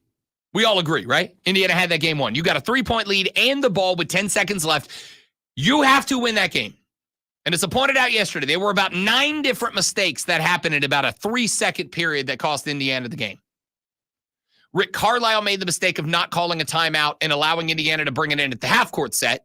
And even if Boston gets the turnover, now they got to go the length of the floor instead of right under the basket. They made the mistake of bringing in inbounds to Tyrese Halliburton, who should have done what? Take that ball, wrap it up, hang on until Celtic fouls you, go to the line, hit a couple of free throws, win the game. Instead, he put it on the ground and he tried to dribble out of the pressure. Then there was the next mistake. He dribbled it off this foot. Even the best basketball players are occasionally going to do that. But here's the thing. You know what the best way to not dribble the ball off your foot is? Anybody? Yeah, don't dribble. If you don't dribble, you can't dribble it off your foot. That's galaxy brain level thinking right there. If you don't dribble, you can't dribble it out of bounds. But he did, and he dribbled it out of bounds. And then on the inbounds pass underneath the basket, they let Drew Holiday have room to operate. Drew Holiday's a phenomenally intelligent basketball player. If you give him room, it opens up angles that Holiday sees on the floor. And he did. Then you didn't get a hand in the passing lane from him out to Jaylen Brown outside the three-point line. Then Pascal Siakam didn't get through the screen to go foul Jaylen Brown and spear him a la Bill Goldberg about 9 rows deep to prevent the shot from dropping. And then Pascal Siakam, because he got screened in a way that prevented him from getting out to Jaylen Brown, did not put his chest into the chest of the screener and knock his ass to the ground and get a floor foul to at least reset the Boston offense and give you a chance to set it up, or to send them, because I think they were in the bonus, to send them to the stripe for 2. Now, I'm real bad at math, Lonzo, but if you are down 3 and you're allowed 2 free throws, the team with 3, unless they give up an offensive rebound, still should get the ball back with a lead in now less than 10 seconds, right? Because 3 is more than 2. That sounds right if both of those free throws are made. Yeah, that's yeah. Oh, that you had me worried there for a second. That's it's a ring finger. That's what that is. There was a lot of mistakes that got made there.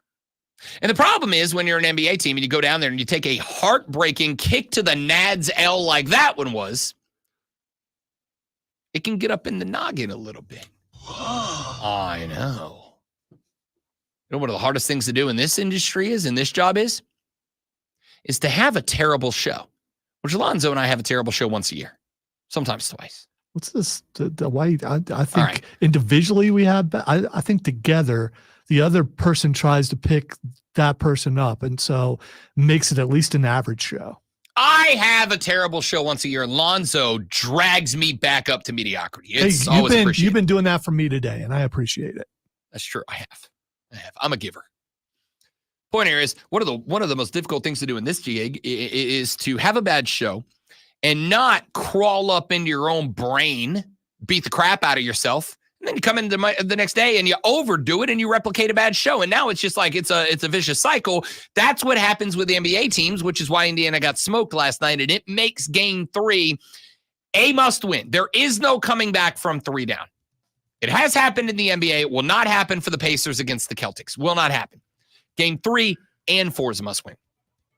If Indiana does not sweep the next two at the house and bring this thing back level and make it a 3-game series with a 2-game Boston home court advantage, they cannot win this series. Even if they win game 3, if they drop game 4, they're cooked. Even being down 3-1 coming back to Boston, they can't win that because when Porzingis comes back, it's going to take some time for him to knock the ring rust off, for him to get back in, for all the other players to start working with Porzingis, who plays a different style of ball from Al Horford. If you're back in this thing, if it's 2-1 and Porzingis comes back, you give yourself a shot. But if you drop game 3, I don't care if you win game 4, you're done. It's over. All right, when we come back here in a minute, we'll take a look at the other events taking place this weekend. We got Dallas and Minnesota going tonight. We got the Coke 600 in Charlotte on Sunday. We got the Stanley Cup playoffs all the way through. We got more Major League Baseball. It's all coming up on the Rob Brown Show in the Fan Upstate.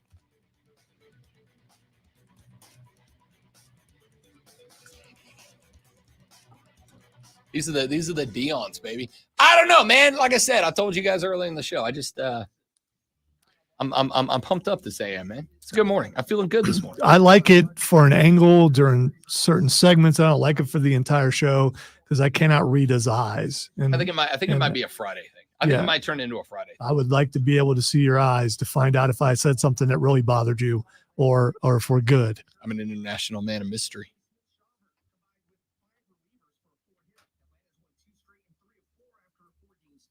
And I'm not sure that the sunglasses match the kit. They absolutely do. No, I don't know, man. What do you mean? I don't know. They're literally purple. You can't. Lavender. It's not. I can't tell they're purple from here. I mean, you got to look at them through the light. I know. The lenses are shaded purple. Yeah, but does it come through on the stream as purple? I don't know. Can y'all tell? Does it come through on the stream as See, purple? I don't think it does. Let me make my screen full screen. I think it does. I like it. What, do you not know how to do it? You can do. Did it make yours full screen too? When I did that? Oh, okay.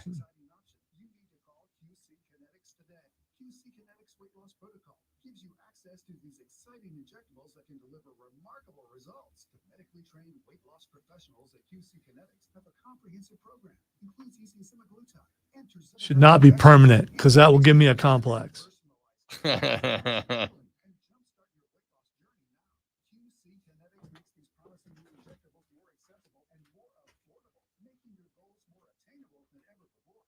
Make them permanent. Wear them every day. I will acknowledge that I have not had a Monster in a week and a half, but last night Rob accidentally rejoined Team Insomnia and finally got to sleep at about 2:45 this morning, which for a 3:45 alarm clock is not great, Bob. Not great, Bob. So I broke the no Monster rule for the day, because if I didn't, I'd probably be sleeping right now. I'd have probably passed out during this break.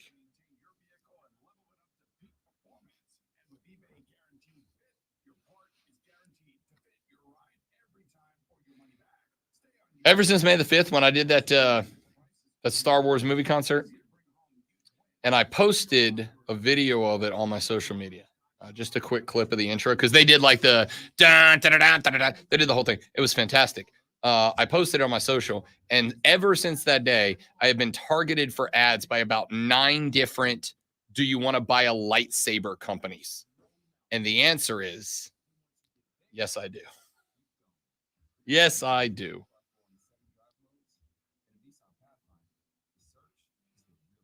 I'll go for it. Are they upside down? I feel like they're upside down. I guess not. No, they're not. Okay. See, there's this nose piece thing. Yeah, I mean, I see it makes now, but you, it like looks upside down. I should put my hair back so it would look like Mr. Incredible.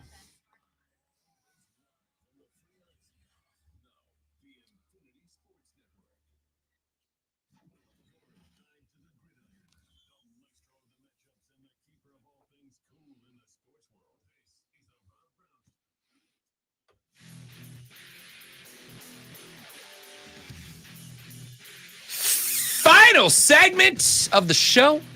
Final segment of the day. Final segment of the week. And it starts now. So if you got anything that you want to say, if you got anything you want to talk about, if you got anything you want to add to the conversation, now's the time to do it. On the Renewal by Anderson to the Carolinas fan phone at 844-326-3663 or by texting the show at 71307. Start your text with FAN, F-A-N, FAN, F-A-N at 71307, and we will read them on the radio broadcast. We got a lot of things that we have talked about, a lot of stuff we talked about on the show today. If you'd like to go back and review any of them, you are certainly welcome to. We talked about the arrest video of one Scotty Scheffler. Turns out the police lied like a lot. Like they lied like a lot because they didn't know a video was going to come out of everything that happened. And it turned out everything they said about Scotty Scheffler not listening to the cop and dragging a cop 10 to 15 feet and his pants being ripped and him having to go to the hospital. Turns out none of that was true. None of that was true. We talked about that.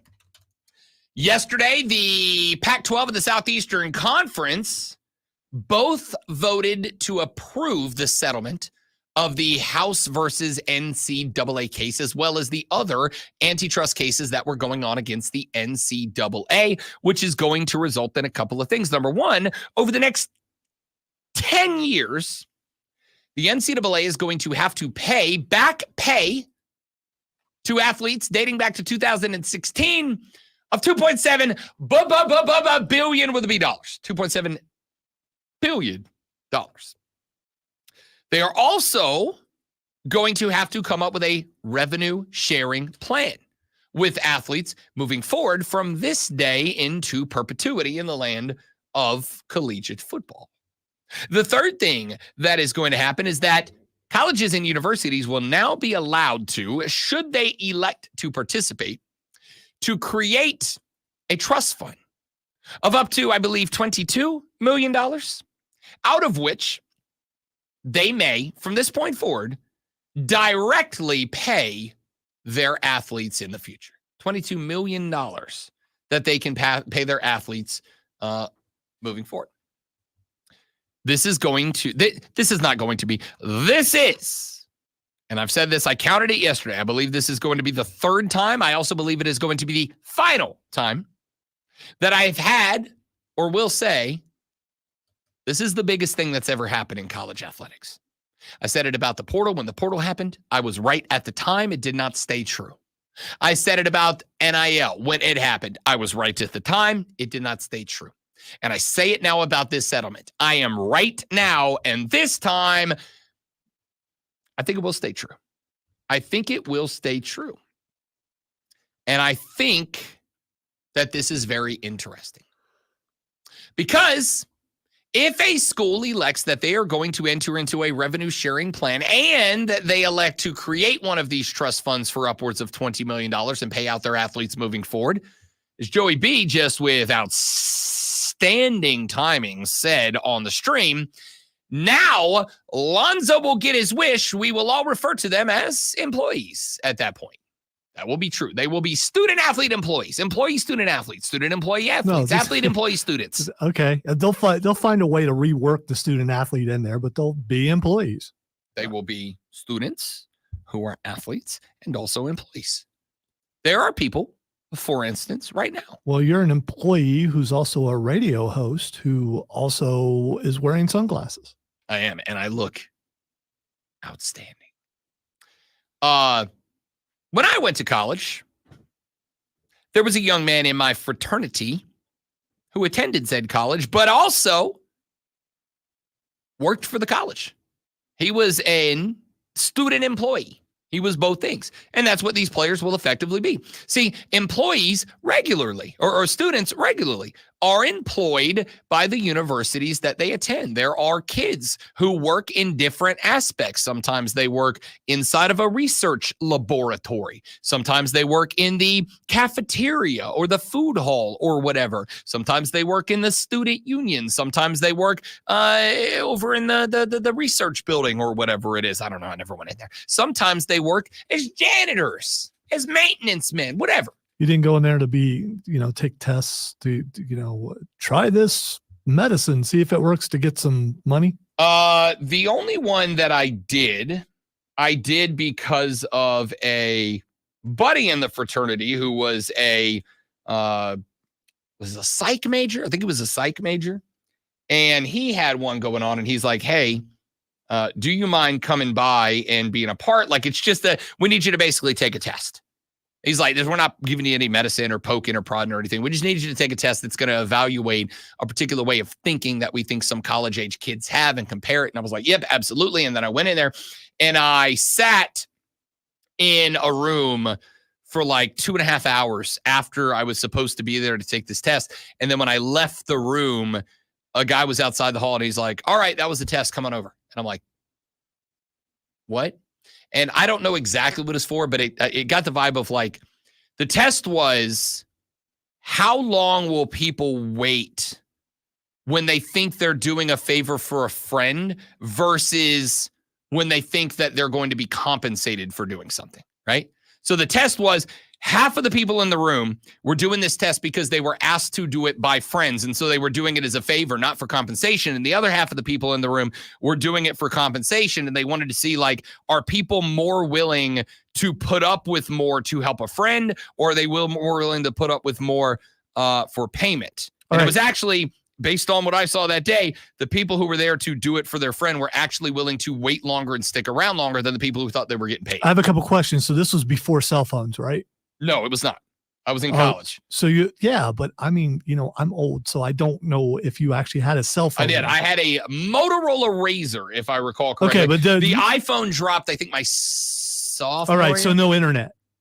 If you had a Razr. Not on the Razr, but when the iPhone came out, yes. No, but I'm talking about in this situation when you're sitting there for 2 hours. we were asked not to have or utilize our cell phone during the time. All right, so we literally just sitting magazines? in a chair. Nope. So you're just sitting there. Literally sitting in a chair. Okay. You could have a watch. That was pretty much it. We'd have smart watches. Because sometimes back in our day, your watch didn't talk to you. Well, they did have video games on watches, though, because I know they had those in my time. So if you would have had that, you would have had something to occupy. True. Nope. You had nothing. It was literally just an empty room. And it was how long? And I sat like 2.5 hours. I sat in a room doing nothing. I was very upset with Gavin at the end of it. Very upset with Gavin. Come on, Gavin. I mean, Anyway, Texas says, I don't know what it is, Rob, but those sunglasses make me want to drink a cold beer ASAP. About to wiggle my way out of work. I approve of your decision. My name is Rob Brown, and I approve this message. Good luck. I wish you the best. Don't wiggle your way out of work. You look ill. Just leave, dog. You Just don't. leave. No, you don't look like you feel well, Just leave. man. Just leave. I think maybe you need to. You don't want anyone else to catch that, do you? Just leave. Just leave. Just say Rob Brown gave me permission. See what happens. What's the worst that happens? What's the worst that happens?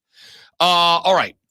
So we talked about that a little bit. This settlement is now, and I think probably will remain the biggest thing that's ever happened to the world of college sports. However, don't necessarily expect anything to change that impacts this season. Don't expect anything to change that impacts this season, because this settlement does still have to go back in front of a judge. The same judge is overseeing the 3 major cases in this story, including the House v. NCAA case.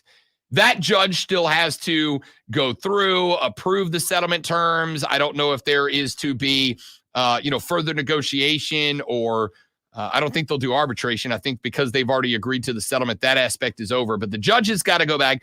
And according to what I am reading so far this AM, it could take months before this whole thing circles around and it is finally done. And again, a good chunk of what has to be discussed here, a big chunk of what has to be put together here, is all of the questions that remain unanswered. It is what happens what happens with Title IX? If they do this $22 million trust fund to pay athletes, can they pay the quarterback X amount, and then there's like a minimum amount that they have to pay to the, libero of the volleyball team? Libero? As libero. Whatever it is.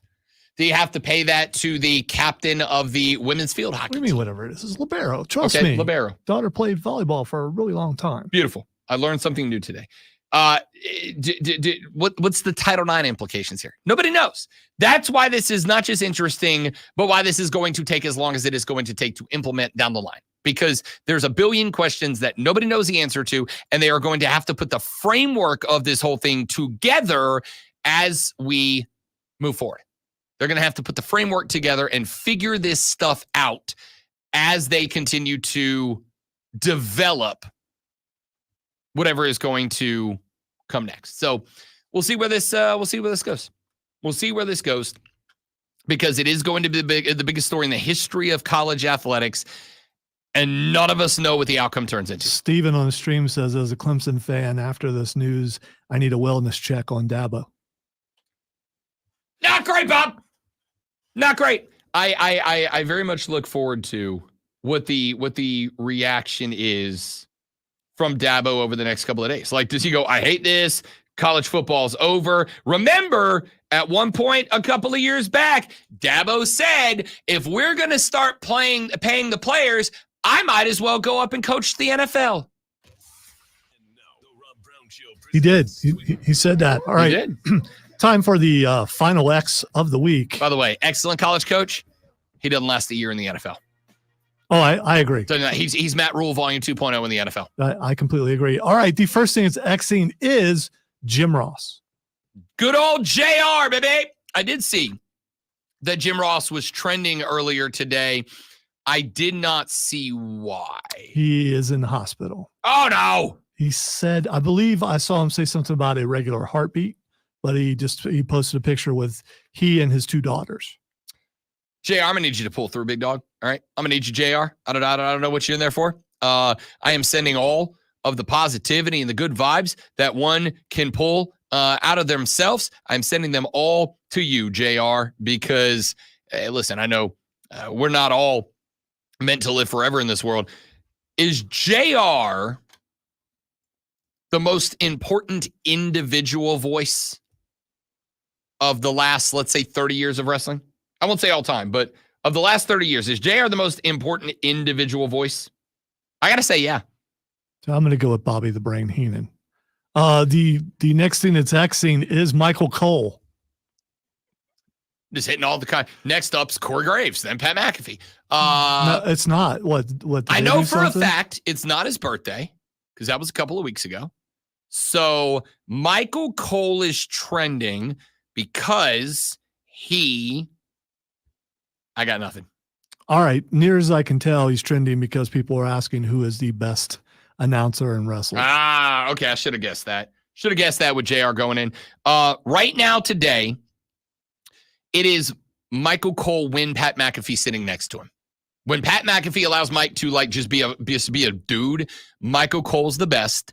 You know who I'm going to put up there with a silver medal around his neck? Taz. Okay. I think Taz has been phenomenal. Yeah, but Taz has always been good on the mic. Taz has always been good, but I really do. And I like Excalibur. All right. I don't go way over for Excalibur, but I like him. They have a really good dynamic between Excalibur, Tony Schiavone, friend of the show, Tony Schiavone, and Taz. I agree. Yeah. I like all three. But as an individual entertainer, Taz is the best on that show.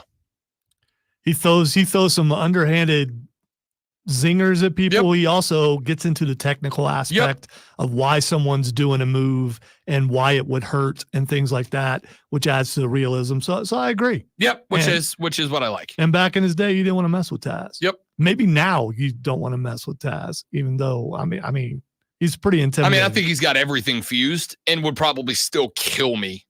Probably. All right. The next thing that's Xing is Caitlin Clark. So Caitlin Clark is trending because of what we talked about earlier in the show. If you missed it, go to thefanupstate.com, drop down the podcast menu, go back to hour number 2. We talked about it.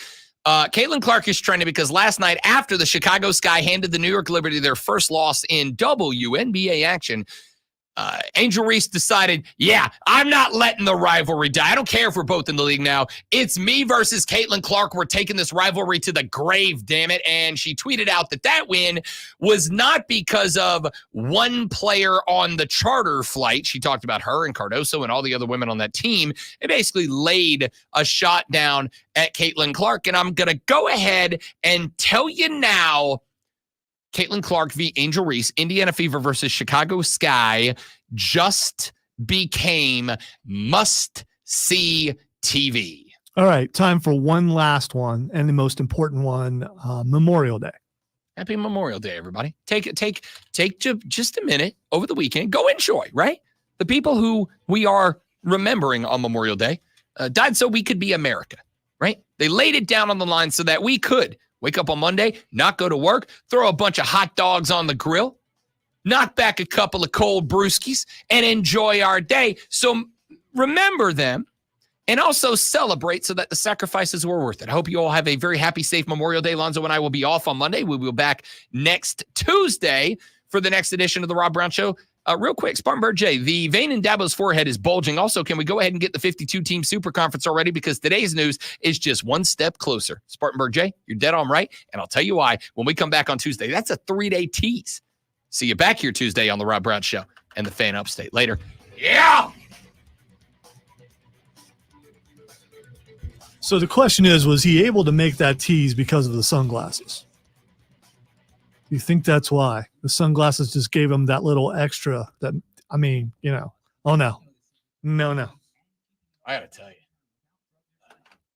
if I saw me in public, I'd want to be friends with me right now. I will also say, very hard to run this board when wearing sunglasses. How in the world are you seeing? Because I got the brightness turned up to 1,000 on every device. Okay. Here. All right. 3-Day Tease, great band name. I totally agree. That is a great band name. You're exactly right. Shane, you may want to.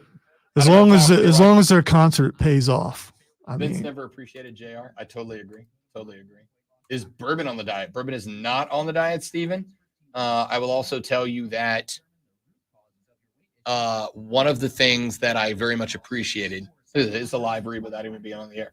One of the things I appreciated is that when I went through the whole putting the plan together thing, is when they were like, tell me about the things you love. And I was like, well, I'm a big bourbon guy. She was like, all right, 60 days, no booze, but also like you're a human being, right? You're a human being. And we're not going to say like you're a bad person and you're off the team if you have a bourbon.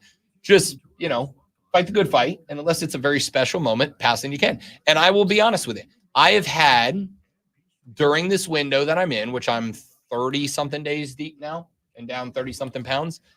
During this window that I'm in, I had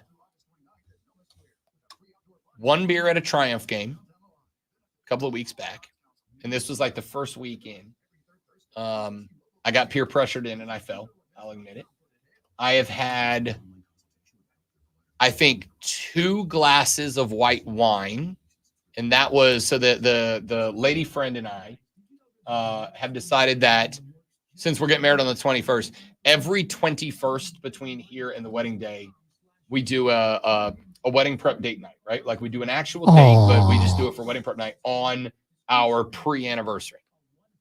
And so I think 3 nights ago, I had a couple of glasses of white wine with her for that. And then actually, I think that's it in the last month. I think I've had like 4 drinks total. And part of it when I get off of this is going to be utilizing this to, like, if I'm going to go have a beer, I don't need to knock back 7, 8, 9 beers, right? Just have a couple of beers that you very much enjoy, and that'll be it. You know, if you go to a concert, like one of the great things is the last few concerts I've gone to, I haven't spent $89 on beers and glasses of wine. Yeah, but there's this thing coming up that might test you. Can you take me higher? That is going to be, I'm going to go ahead and say it's not going to test me. I'm going to fail. All right. It's just, I'm going to fail. It's Creed. The Florida man in me is coming out. It's going to be spectacular. I can't wait. It's going to be amazing. To a place where blind men see. It's going to be incredible. Do recommend easing back into the alcohol before the wedding. You don't want to be toast after the toast. That's first off, that's a great line. I like that a lot. Second off, yeah, we will, yes. Yeah, I know. So my plan is to be at 215 by the end of June. If I get to 215 by the end of June, then I can spend July and August in a maintenance plateau. And if I can stay on a maintenance plateau for July and August and keep at 215, that is my 2-month window to like bring back wine, bring back bourbon, but do so in a, let's say, more responsible way. You just almost sang a George Thorogood song. One bourbon, one scotch, one beer. No. I don't, because I don't like scotch. I've tried scotch. I can't do scotch. It's just gross. All right, I haven't found the scotch. But anyway, that gives me July and August to reintroduce the imbibery, but in a way that doesn't have me at my wedding reception having 3 beers and being slobber-knockered and disappointing my fiance. Because I'm drunk, obviously. Nothing else. There was no unable to perform in that. Yeah, no, that's not at all. yeah, I don't want her okay. having to like hold my hair. Yeah, there we go. Only 4 drinks. I had 16 drinks yesterday. Golly, Nolan. John said when Macho Man sings to a place with golden streets. Yeah. Sure, why not? Attaboy, Fred. 165. Golly. I was 165 as like a 5th grader, dude. I wish. It'd be spectacular. I will tell you that, and this is true. You go a month without drinking, you will drop LBs. You go a month if you are a drinker. I'm not talking about like if I have a glass of wine a month. Like if you were a drinker and you don't drink for a month, you 100%. I will tell you that of the 30 pounds I have lost, I bet you 10 to 12 were just not doing booze because it's all sugar and carbs, man. Like, again, I firmly believe that like people get into keto and the Mediterranean diet and the primal diet and the this and that. And like, sure, it all works, but all of those diets work for one reason and one reason alone. And it is calories in, less than calories out. Like that's it. That's all that matters. And, you know, a lot of people think that means like working out. Like, no, your body spends calories by being awake. If you wake up, sit in a chair and don't talk, move, or act, you're still burning calories just to keep yourself alive. Your brain burns calories to think. Your body burns calories to operate, right? So it's a matter of cutting down your calories. And even if you are drinking like light beer, right? If you drink 5 Mich Ultras, you just put 500 calories down on top of whatever meals you have. And on top of that, like sugar takes the longest to burn. It's the last thing to burn. That's why it turns into fat.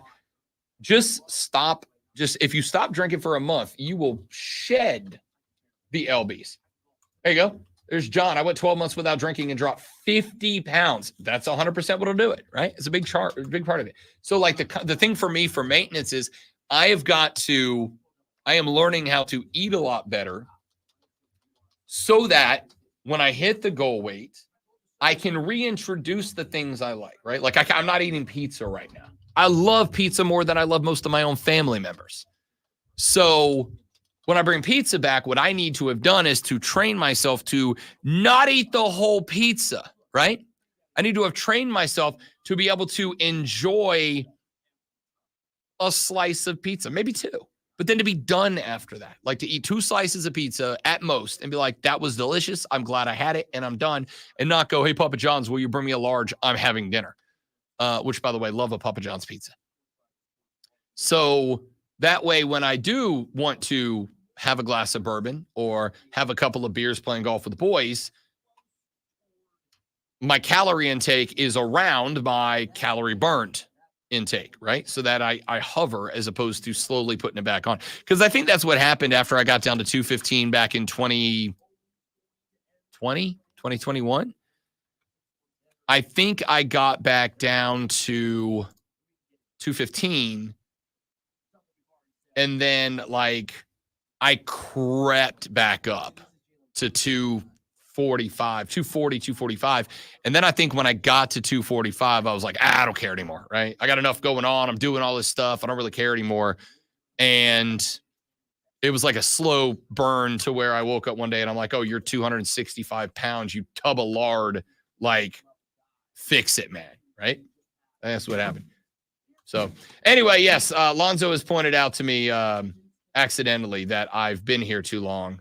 What in the world screen? What is What do you mean accidentally? I'm just working, dude. What is that screen? Oh, that's if I share something. Oh, there we go. Okay.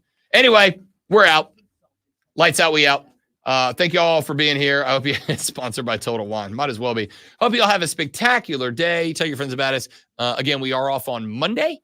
I, however, will be hosting. I said the other day it was going to be 8 hours of Rob Brown on Monday. There's not. I forgot we're off Monday. So there's 4 hours of Rob Brown. It's just from 7 to 11. And then I will sleep for 3 hours and turn around and run it back. So 7 to 11 Monday and then back here 6 to 10 Tuesday. Anything else? No? Have a good day. Goodbye.